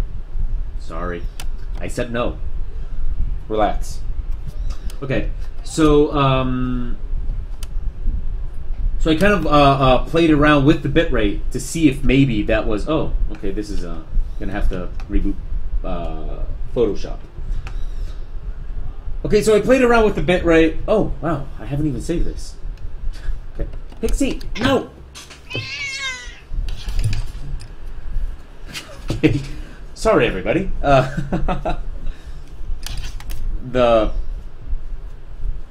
No. Okay, I said no.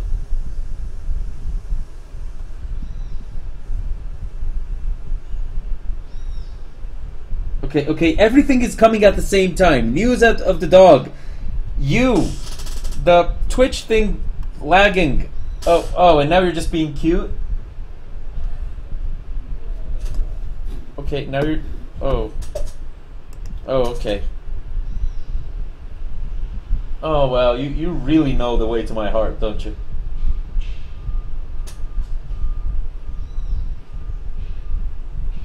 Okay. I can't... yeah, I can't refuse you when you do this kind of stuff.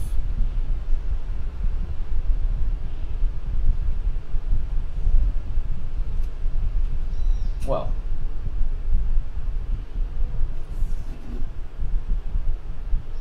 Oh, Pixie. You just know the way to my heart.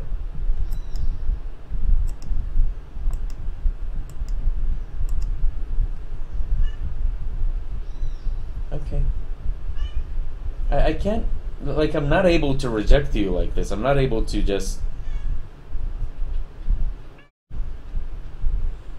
Like, I have to... Like, okay, let me just cancel this so they can at least see... what's going on there? Man, you really know how to manipulate me, don't you?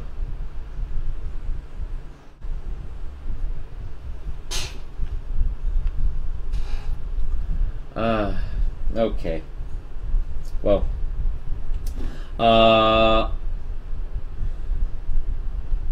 Okay. That was very cute. Thank you. I know you hate that.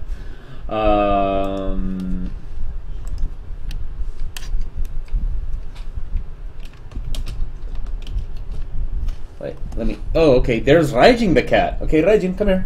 Let me show you on the broadcast. Well, actually, just kind of caught a glimpse of his tail. Nothing too,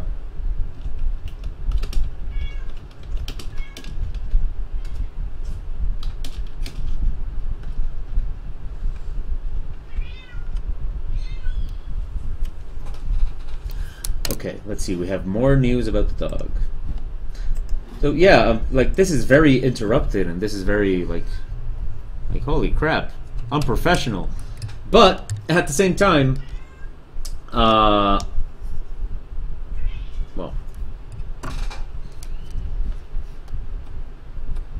you know, I have to.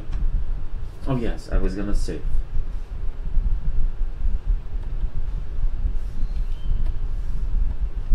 Okay, let's give this a name.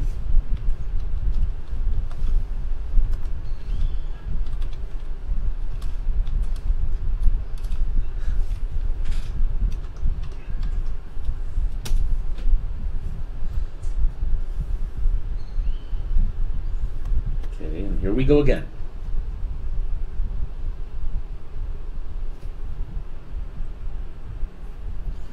Okay.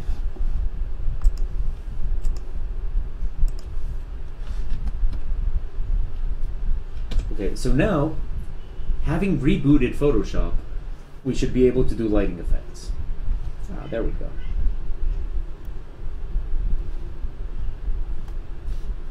Now the thing about lighting effects in Photoshop is that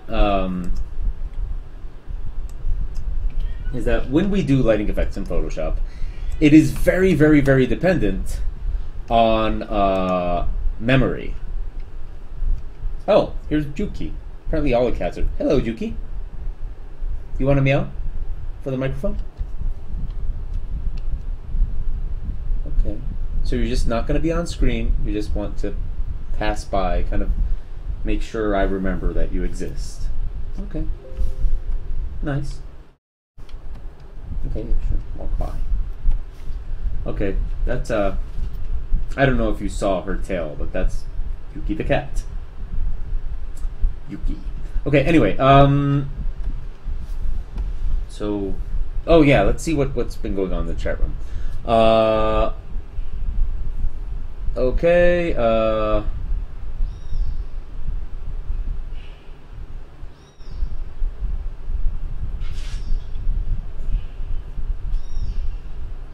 okay. Yeah, there's a bunch of comments in the chat room. I was just reading them, just kind of catching up. Yes, Pixie. So, so yeah, like, it's a wild ride when you have a cat. Every single time. No, never fails. Okay, let's see if these colors are doing anything for me. Yeah, they're kind of making it interesting. I like it. Let's see. Let's see what layer effects. Let's see what layer effects we got. Nothing special though. Let's just lower the opacity on this. Now we're just doing post-processing stuff. You know, nothing particularly fascinating, but still.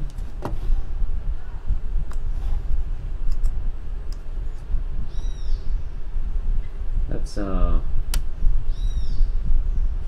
wait, what?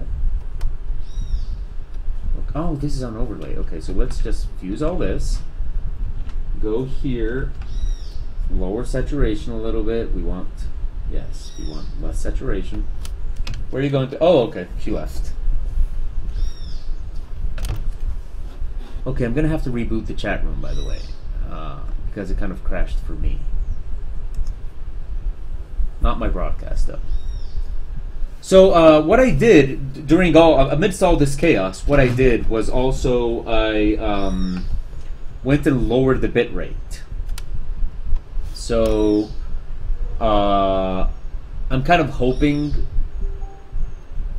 that this is a oh, check this out. It is so cute. Let's see if you can actually see this. See, here's the dog we rescued yesterday, out of surgery. There he is. Ah, love that dog. Oh, I love that dog.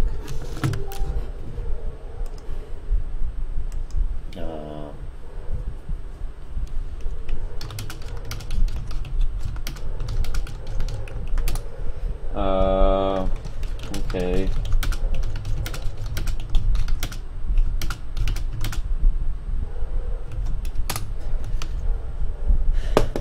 So, yeah, okay.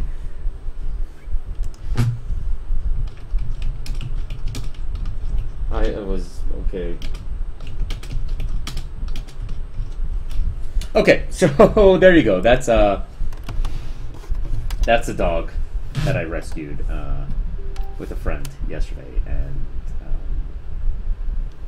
yeah, that was fun.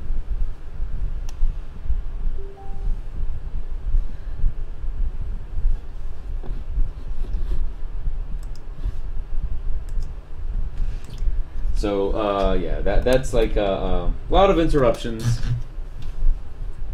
but yeah, you know. Okay, so what else is missing here? Nothing really. Like, we can just kind of do a little bit of post-processing and stuff, but beyond that, like, and let's see how it looks if we increase the red a little bit, maybe the magenta. Kind of give it a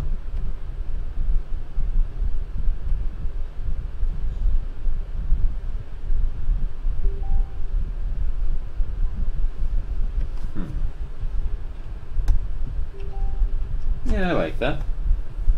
Okay. That's it, pretty much, for her. Nice exercise today. The warm-up turned into the entire broadcast. It is already 11. So let's just play a little bit around here with our signature. I like to kind of include it in the image as a part of whatever is going on in it.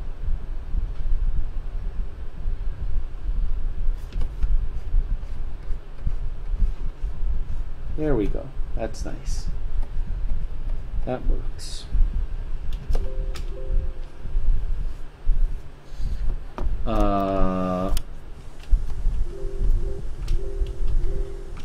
Yeah, it has not been a smooth ride today. I know my face is filled with cat hair and all that kind of stuff.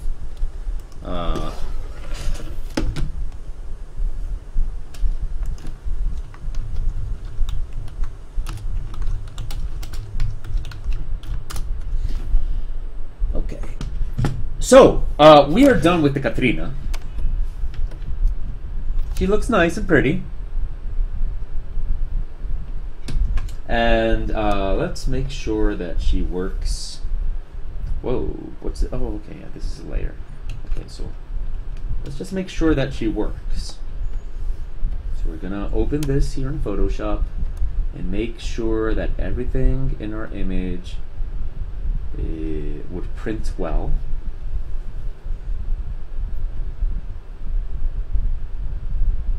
Actually, I'd like it a little bit more magenta. And okay, so now we can export this later on and show it to the world and share it with our viewers and Patreons and stuff like that. Large version for the Patreons. Let's actually see how big this image can be printed, if anybody wants to print it. I'm not sure anybody would. Let's see how big the image is. It's not very large. You can probably print it on a letter-sized piece of paper with no loss of quality, if that's what you want.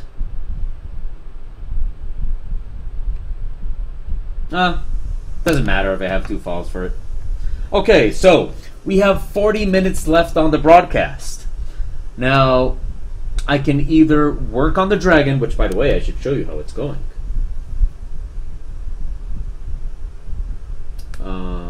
Let's see what I got. I should show you how the dragon is going. Now, I can either work on the dragon, or I can just use these 40 minutes to sketch whatever you guys want. Okay, wait, let's just organize this by... who's calling now? Okay, I'm gonna go see who's calling. Sorry, guys.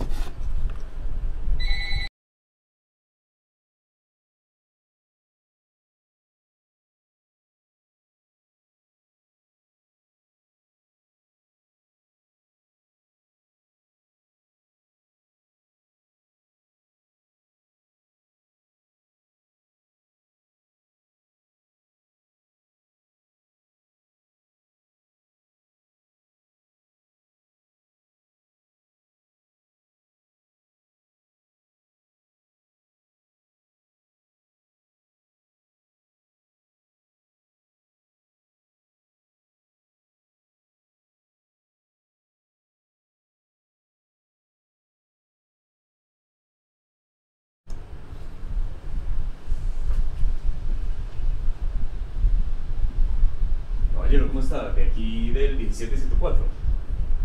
104. Ve, es que me acaban de llamar de PM o lo que sea y colgué como de pura reacción. Entonces quería saber si era que de pronto estaban llamando a avisar que iban a quitar el agua o algo así. No. Pues probablemente estaban llamando a joder la luz. Listo, hermano. Muchas gracias. Que esté bien.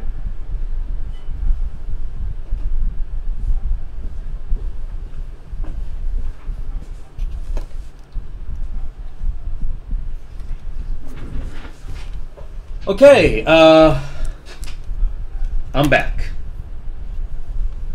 So, this is where we are at with the dragon. And, hopefully, you guys,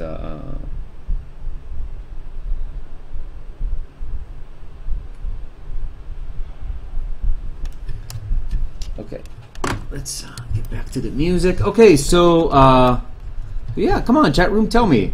Should I just work on the dragon? Well, I guess I'm gonna, because nobody seems to have anything that they want me to sketch. So, I'll just work on the dragon then, for a little while.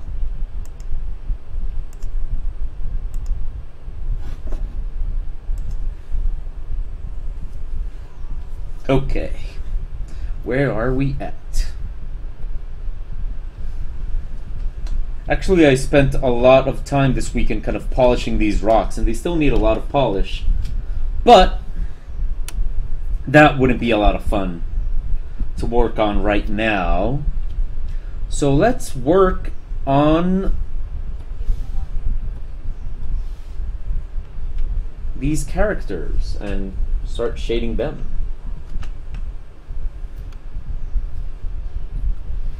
Here we go. Okay, so yes, this is where we are at with our dragon. It's looking pretty sweet, I think. Let's start shading.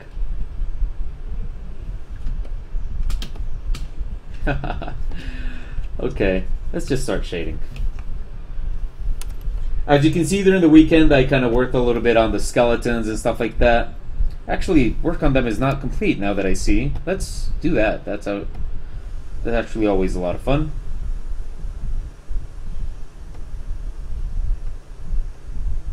Let's see where we're at with this. Ah, yes.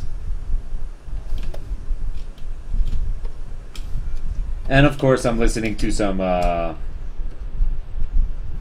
nice kind of jumpy music to make sure that I've got the energy required for this kind of stuff. I will, though, be taking the rest of the day off. Like, you know, I haven't like given myself a chance to kind of celebrate that university's out, even though like I don't take vacations or anything like that. And you know, I'll be spending the rest of the day with the girlfriend, just kind of going out to dinner and stuff like that.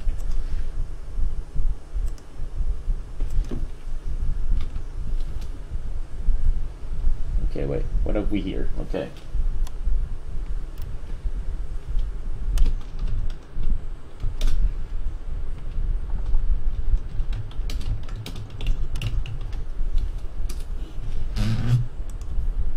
Okay.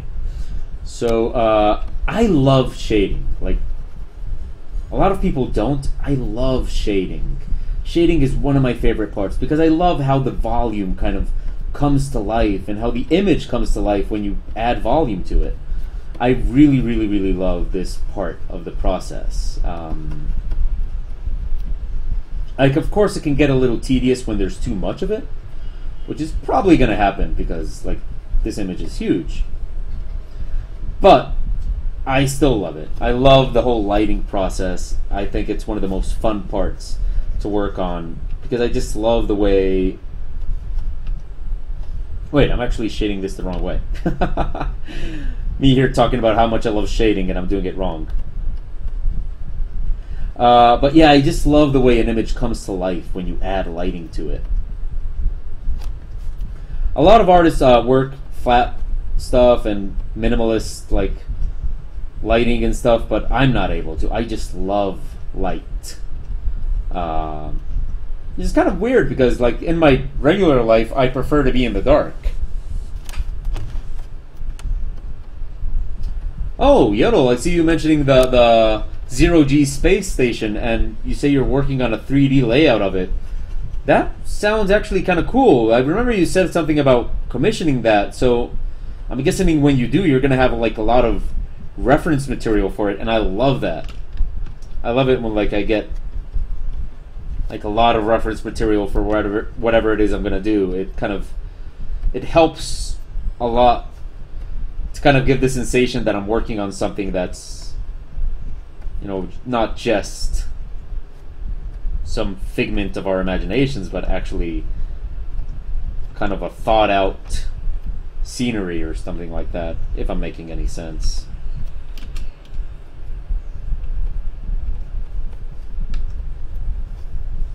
So yes, here I am shading up the image.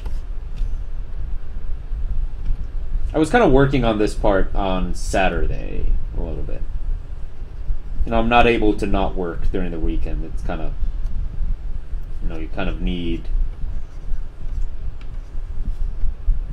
to draw.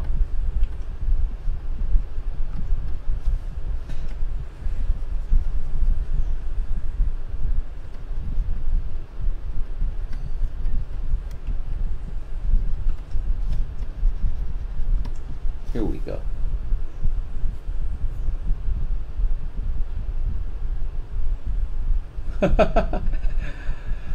Okay, Yodel says that, they're also trying to wrap their head around humans killing giant death kaiju with a magic sword.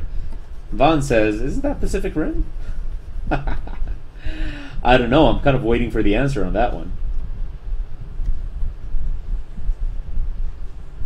Then again, we've seen humans kill giant death kaiju with a sword pretty much since our childhoods in like all sorts of Japanese series.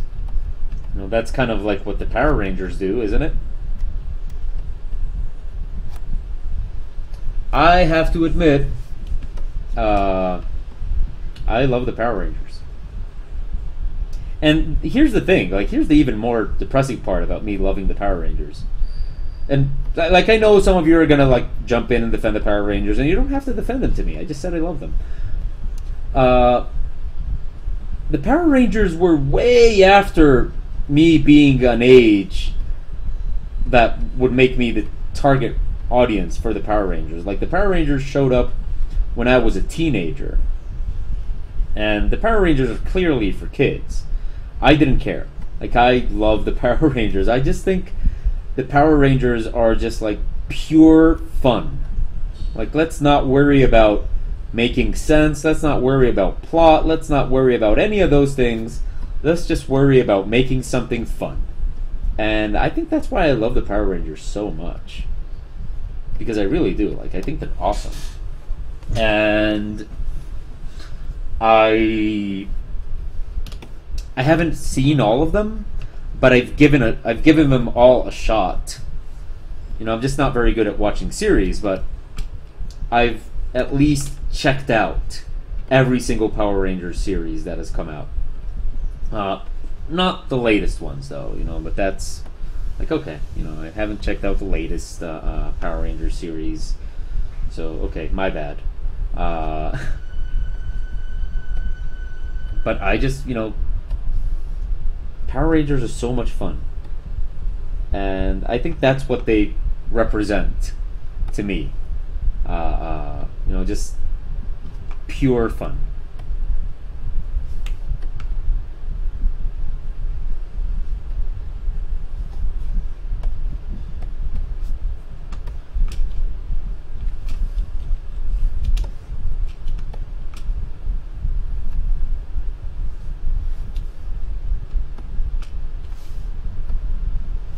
Okay. Oh, we're missing this hand, but actually that hand is not going to have that kind of shading. So now we can go back to, let's see if, bam, bam, there we go. Nice, nice. Look at these skeletons, all green and stuff. I like that. Okay, we'll go back to this later. Let's work a little bit on the characters. A little bit on character shading here.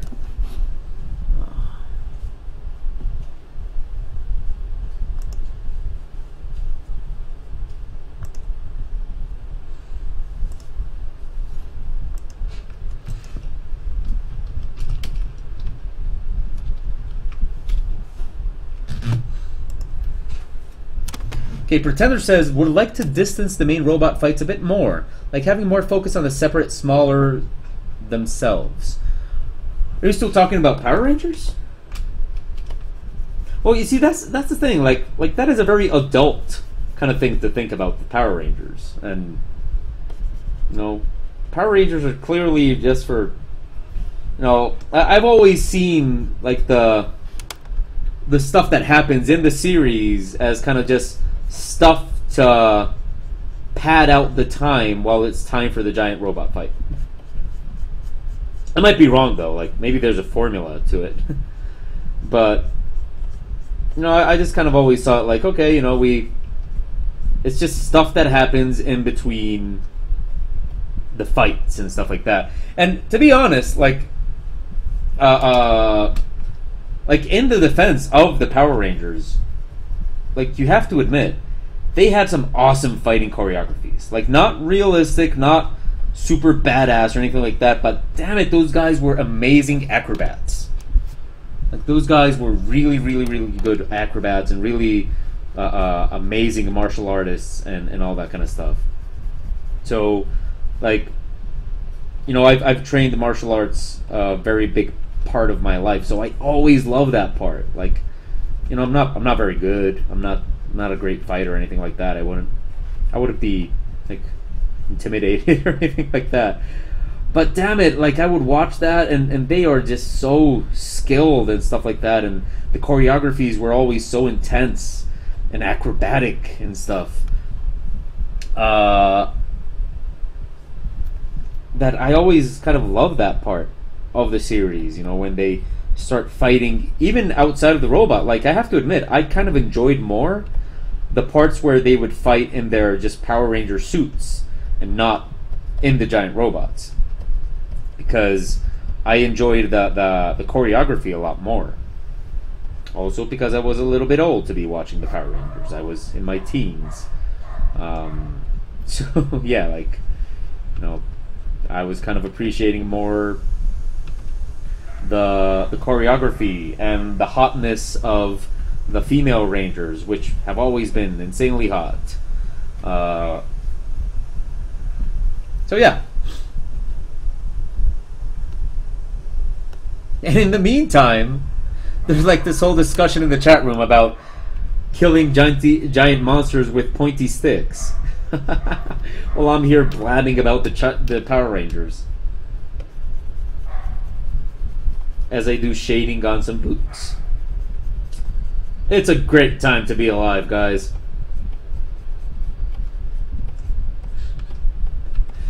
Making sense is always optional.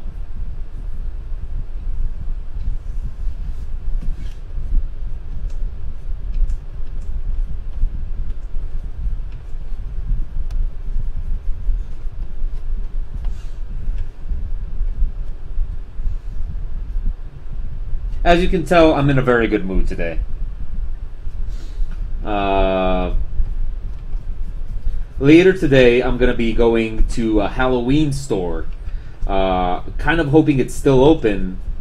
I tried going earlier this month, but there was a huge line to get in. And, you know, I don't do lines. I'll do lines for the bank. I'll do lines at the airport. But I'm not going to stand in line to get into a store or a restaurant or something like that. So, you know, I kind of didn't go in. But now that Halloween's done, I'm kind of hoping that the store is emptier and not so busy as it was during Halloween season, and kind of want to see if I can find a nice skull to buy. I have no money. I have no budget. I shouldn't be spending money on something like that I don't need, but skulls are my favorite thing in the world, and I want one. So, like, yeah, if at any moment one of you, for some reason, I don't know, is thinking about something to give me as a gift, skulls are always the perfect gift for O. You can never go wrong with skulls. I love them.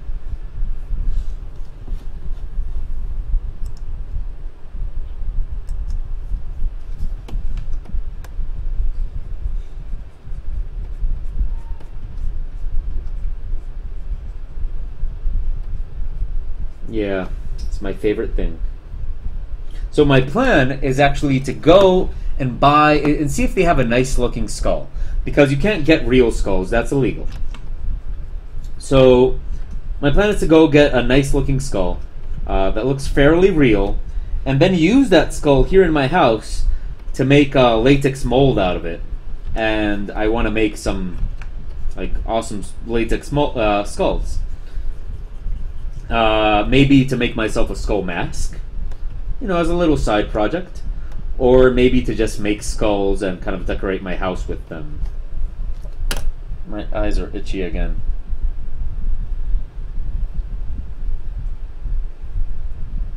Okay, Pretender asks, I know you host D&D games, you know, as a dungeon master, but do you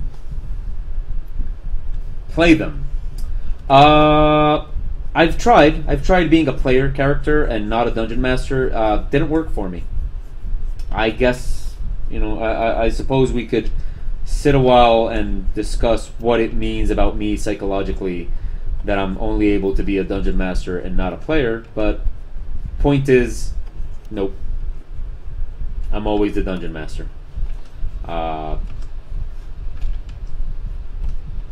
suppose I've been a player a couple of times and I had fun, but I have more fun being a dungeon master. So, which kind of works because none of the people that I've ever played with wanted to be the dungeon master anyway. So, that kind of works out.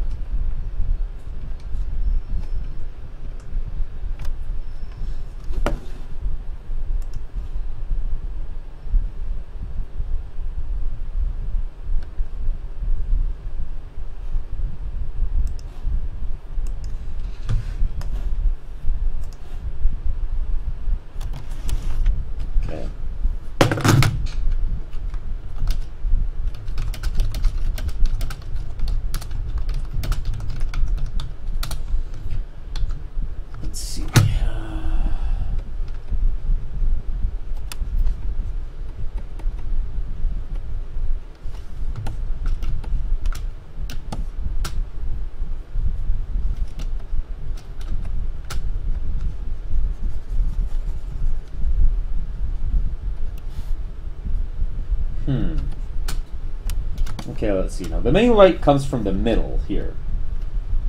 And from the bottom.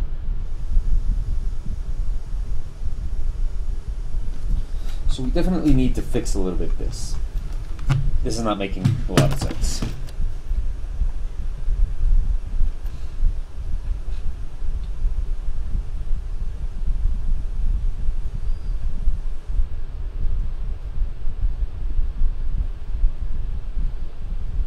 Okay, let's see what's happening in the chat room.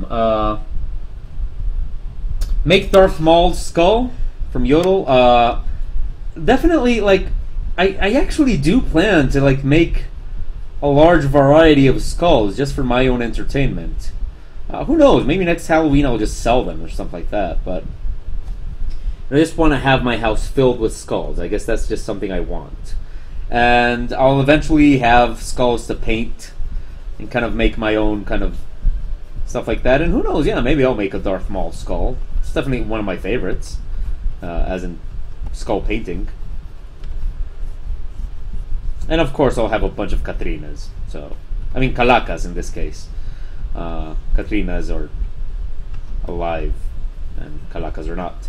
Okay, but anyway, let's see what else is going on. Pretender says, I was asking because I want to follow up as, do you all go Necromancer? No. I actually, when I play, I've always considered myself very much like that type of person that, I used to be goth when I was young and all that kind of stuff. And I've always been interested, in those subjects like magic and stuff. And I learned how to read the tarot and all that kind of stuff. When I play, I want something different. So normally when I play, I just go full warrior type. And a lot of time based on dexterity. So, rangers work very well for me.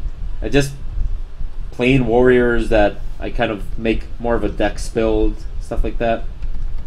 So, I normally don't play mages or anything like that. Also because in most role-playing games, mages are always overpowered. And I kind of don't enjoy playing with OP characters as much.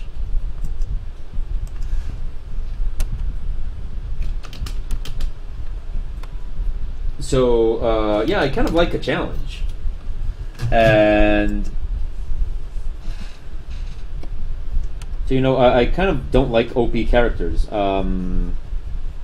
For example, in Dark Souls, with me, everything goes back to Dark Souls.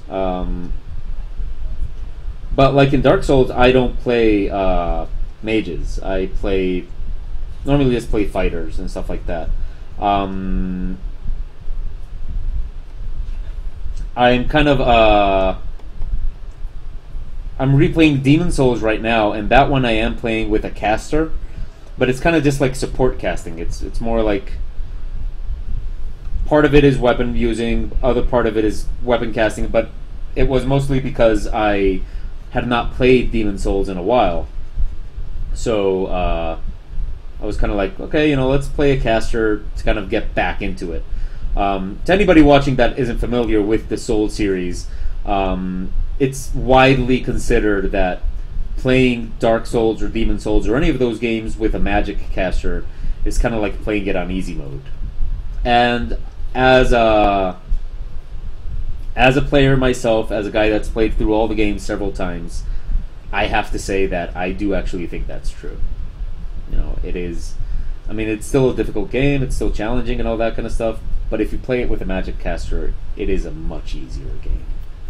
So also, if anybody like watching this has been curious about Dark Souls, Demon Souls, or any of the Souls games, and hasn't gotten into it because they're afraid of the difficulty, just play a magic caster. It'll be a lot easier.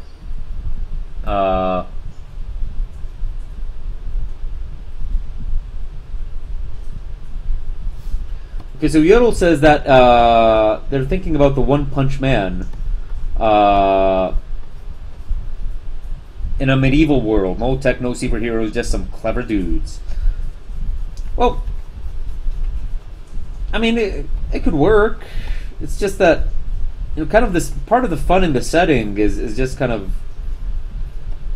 the limitations that are shared. Like I've never really enjoyed fantasy settings where suddenly there's a weapon that kind of kicks everybody's ass.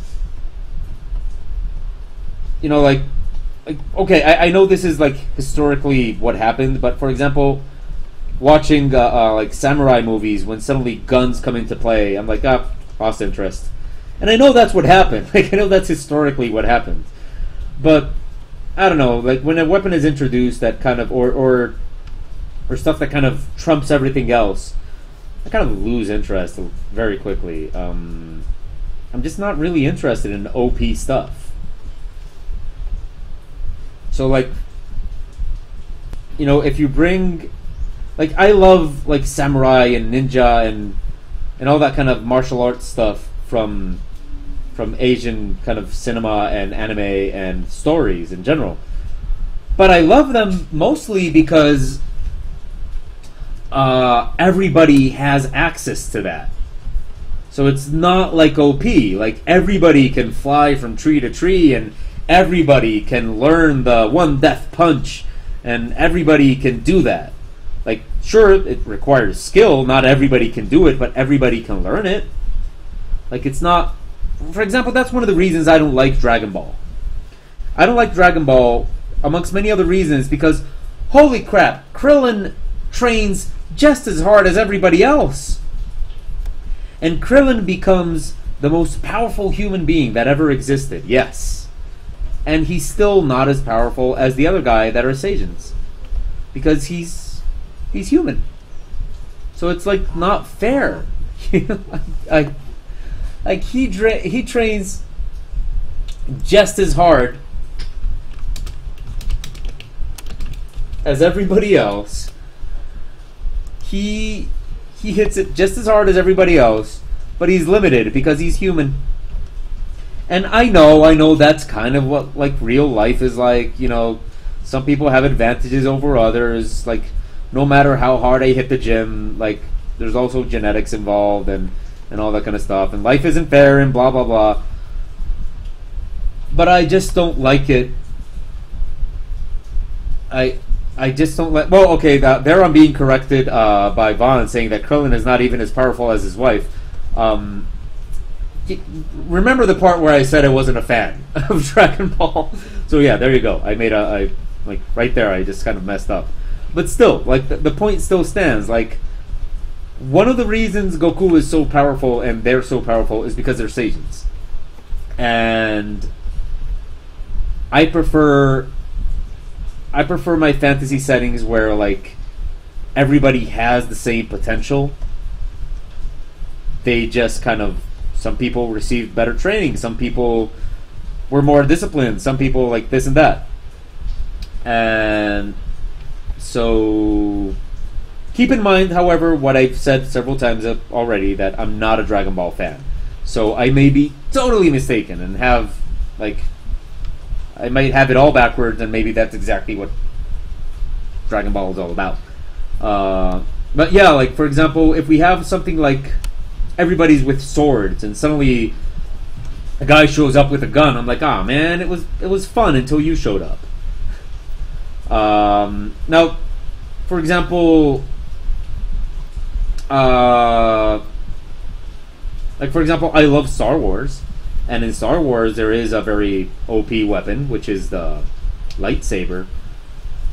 But it's not like there's always a risk. Like, it's not like anybody can grab a lightsaber and just start kicking ass. Lightsabers are difficult to handle. You have to learn how to handle them, and you have to focus and all that kind of stuff. And if you lose your focus, and if you kind of screw up, the lightsaber's not going to save you. Like, you know, you have to.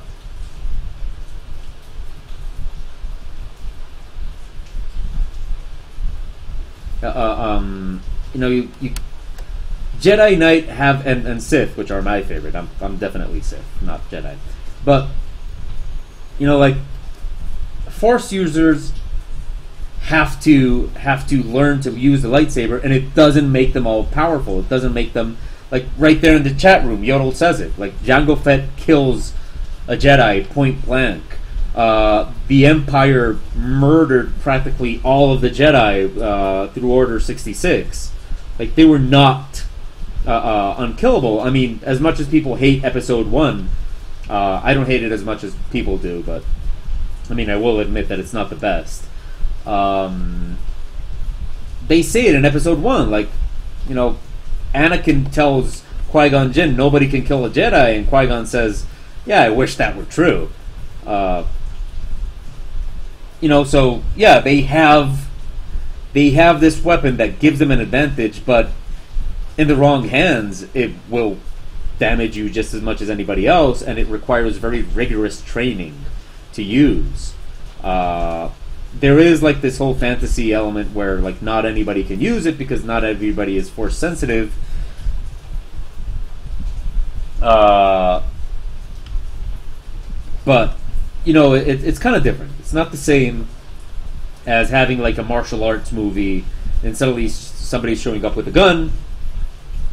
And at the same time, like, every time that happens in a martial arts movie, they have to come up with some ridiculous thing where these guys can dodge bullets and stuff like that, or you know, that kind of thing, and it kind of becomes like, okay, you know, you have to kind of really, you know, you're asking a lot of my imagination now that, like, this guy that was just kind of punching people to death can now dodge bullets. Okay. So again, like, it's not me kind of like being miserable here, saying that I'm not willing to deal with any of these things. It's kind of just, I prefer my fantasy settings where I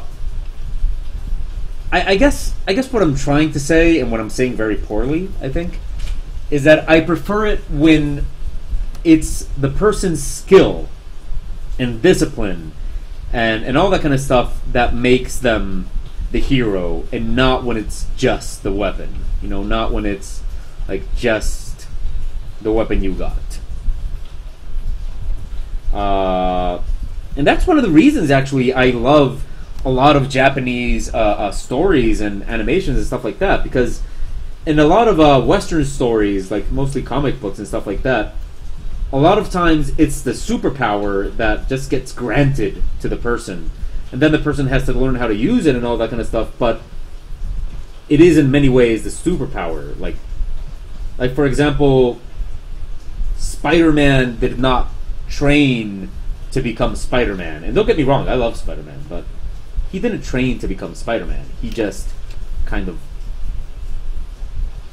found that power, and it kind of just touched him, and he had to learn to use it, yes, and he had to learn, yes, all that crap, with great power comes great responsibility, blah, blah, blah. But at the same time, it's not like he earned Spider-Man powers. It's, you know, he they kind of he found them in a way, and then he just kind of had to learn to handle them. While in most in a lot, like, keep in mind that I haven't watched anime in a while, but in a lot of like Japanese and Asian stories, these people, like, they trained hard and they had like discipline and all that kind of stuff. And even in Dragon Ball, which I don't actually like, Goku had to train a lot. And I think it's awesome how, like, in Dragon Ball you see Goku training a lot. And they always show him training and training and training, and like every single time he gets in that spaceship to go somewhere, he spends most of his time on the spaceship training and stuff like that. And I love that. I love that. I think that actually says a lot about the cultural differences between one place and the other, and what one culture appreciates different to the other. Like, I think I know it's very stereotypical to say this, and I'm not saying that Western culture doesn't, but I think it's pretty obvious from these stories that there's a lot more of appreciation of discipline in Asian cultures than there is in Western cultures. Again, I'm speaking from absolute ignorance. I have no idea what I'm talking about. This is just like pure observation. Like, from what I've seen and what I like and what I enjoy, it kind of looks like Asian cultures appreciate discipline a lot more than Western cultures. And again, I haven't watched anime for a while now, so I don't know if maybe anime has changed a lot, and maybe like this is not something that is very prevalent in anime and manga anymore. But yeah.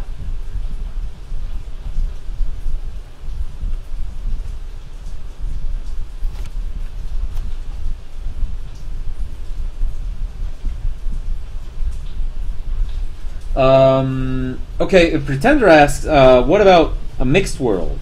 You know, not just martial arts and fantasy. Yeah, you know, I can deal with a mixed world. It's just that in order for a mixed world to work, if you're going to use weapons from the real world, you have to kind of lower their effectiveness. Kind of like, okay, here's an example. Final Fantasy. Like, a lot of people in Final Fantasy have guns. And other people are using swords, and other people are punching. So you have a game like Final Fantasy VII, just an example off the top of my head. Or Final Fantasy XIII, where you have characters that use guns, characters that use swords, characters that use punches. In order for the character that uses punches to like have something to do, they really have to lower the effectiveness of guns and swords in that fantasy world. So, like, you get in Final Fantasy that... No, shit, that's not what I wanted. Okay. You get in Final Fantasy a guy shooting people, and, like, he's shooting them 10, 12, 15, hundreds of times, and they're not dying.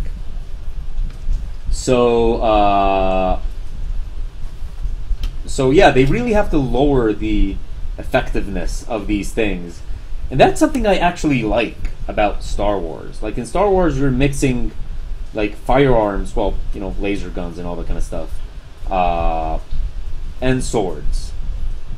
You know, as much as a lightsaber can be considered a sword. But they don't lower the efficiency of these firearms. Like, a Jedi gets shot, and he's shot. Like, he's, you know, that's gonna kill him. Like, sure, they got their whole Jedi skill where they can kind of dodge and you know, hit laser shots with their lightsaber and kind of bounce them back and all that kind of stuff. But if a Jedi gets shot, they are shot. You know, they're there's nothing to do. They get shot and they die.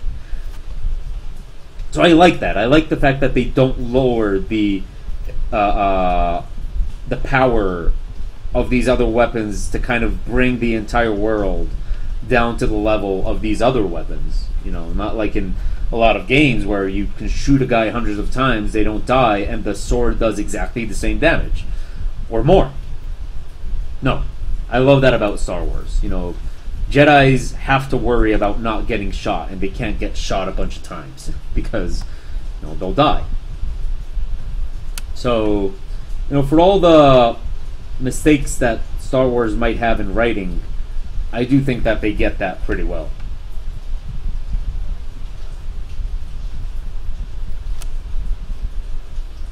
It is actually past the hour of closing the broadcast. So,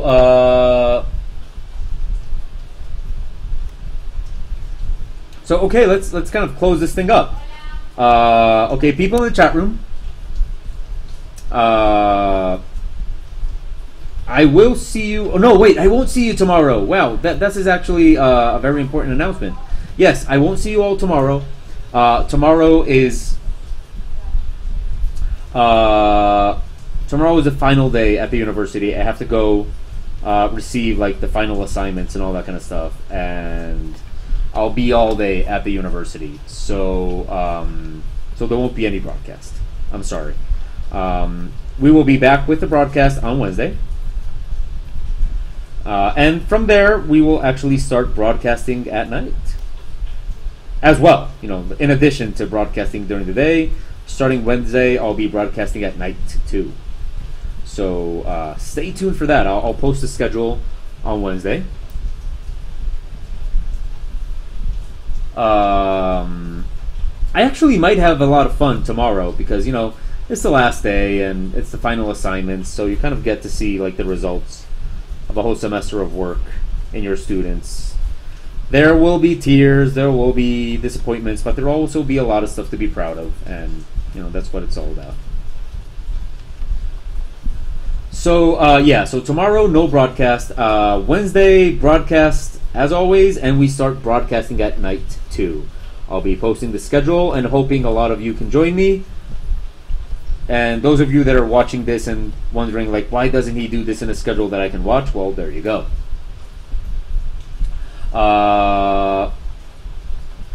Mao, you have to go. Like, I mean, I know your final is not with me, but you have to go. Like, oh, right, no, wait, you're not. Okay, whatever. Anyway, I'm sure a lot of people will be disappointed in you if you don't go, so you have to go anyway. So yeah, I guess that's it for today. I spent most of the morning drawing, painting that Katrina. Let's look at her again.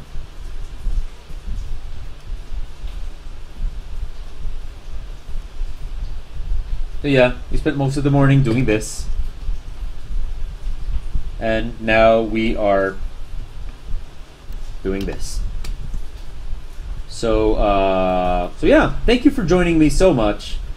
I'm going to go look for a skull. If I buy a nice skull, I'll show it to you guys on Wednesday. I hope I can find something neat.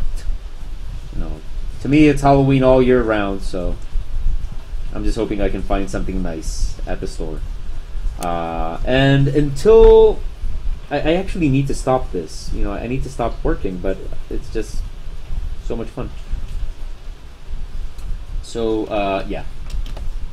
You know what? Let's finish this arm, you know? Let's finish this arm because why not? You know, we're just missing the arm. Oh, okay.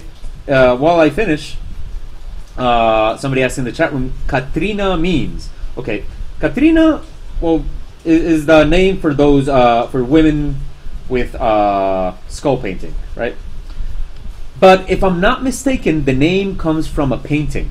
I can be totally mistaken on this. So if anybody's listening to this and like is going like, holy shit, that's ignorant, please feel free to call me out and I will apologize on the next broadcast. But if I'm not mistaken, the name comes from a painting.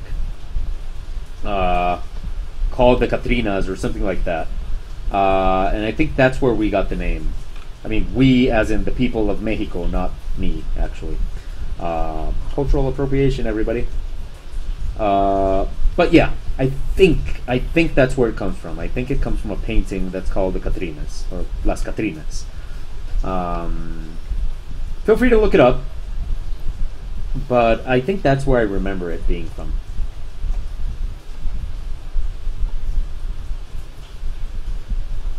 So yes. Okay, as soon as I finish this arm, then we'll be done. But I kind of didn't want to leave it like, just, I don't like incomplete stuff. So it's already enough difficulty for me to stop while the image is not complete. But then again, that's like not possible for me to finish it in one sitting. It's very big and complex. But at the same time, I kind of at least want to complete the arm.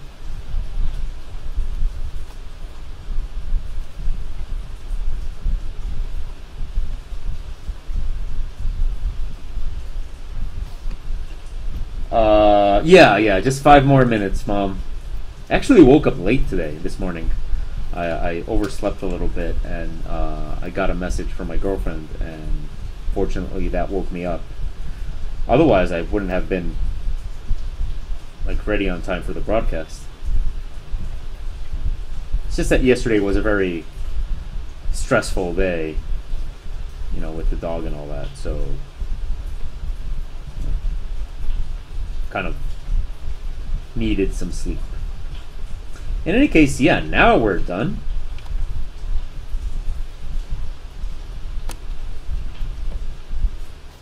Okay, there's going to be a lot of magic on this hand anyway. Okay, now we're done. So, the results of today's booty. We have this Katrina, and we have the shading on this necromancer and the skeletons. So, there we go.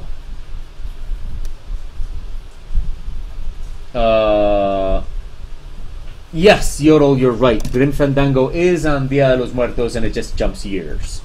A lot of years, if I'm not mistaken. But okay, that is it for today. So remember, tomorrow, no broadcast. Wednesday, broadcast as always, and from that moment on, broadcast also at night. I'm very excited because without having to go to the university, hopefully my workflow will increase. Kaito confirmed that Catrina is from a 1939 etching La Calavera Catrina by Jose Guadalupe Posada. And great, I wasn't mistaken. There you go. I wasn't mistaken. I am the smart. And thank you, Kaito, for confirming that. So anyway, Wednesday, next broadcast, morning and evening. So you get a double dose of O during the day. That's like Christmas early. Okay, 1913 etching. There you go. So I'll see you all on Wednesday. Thank you so much for joining me. I hope you had fun. I definitely, as always, have fun.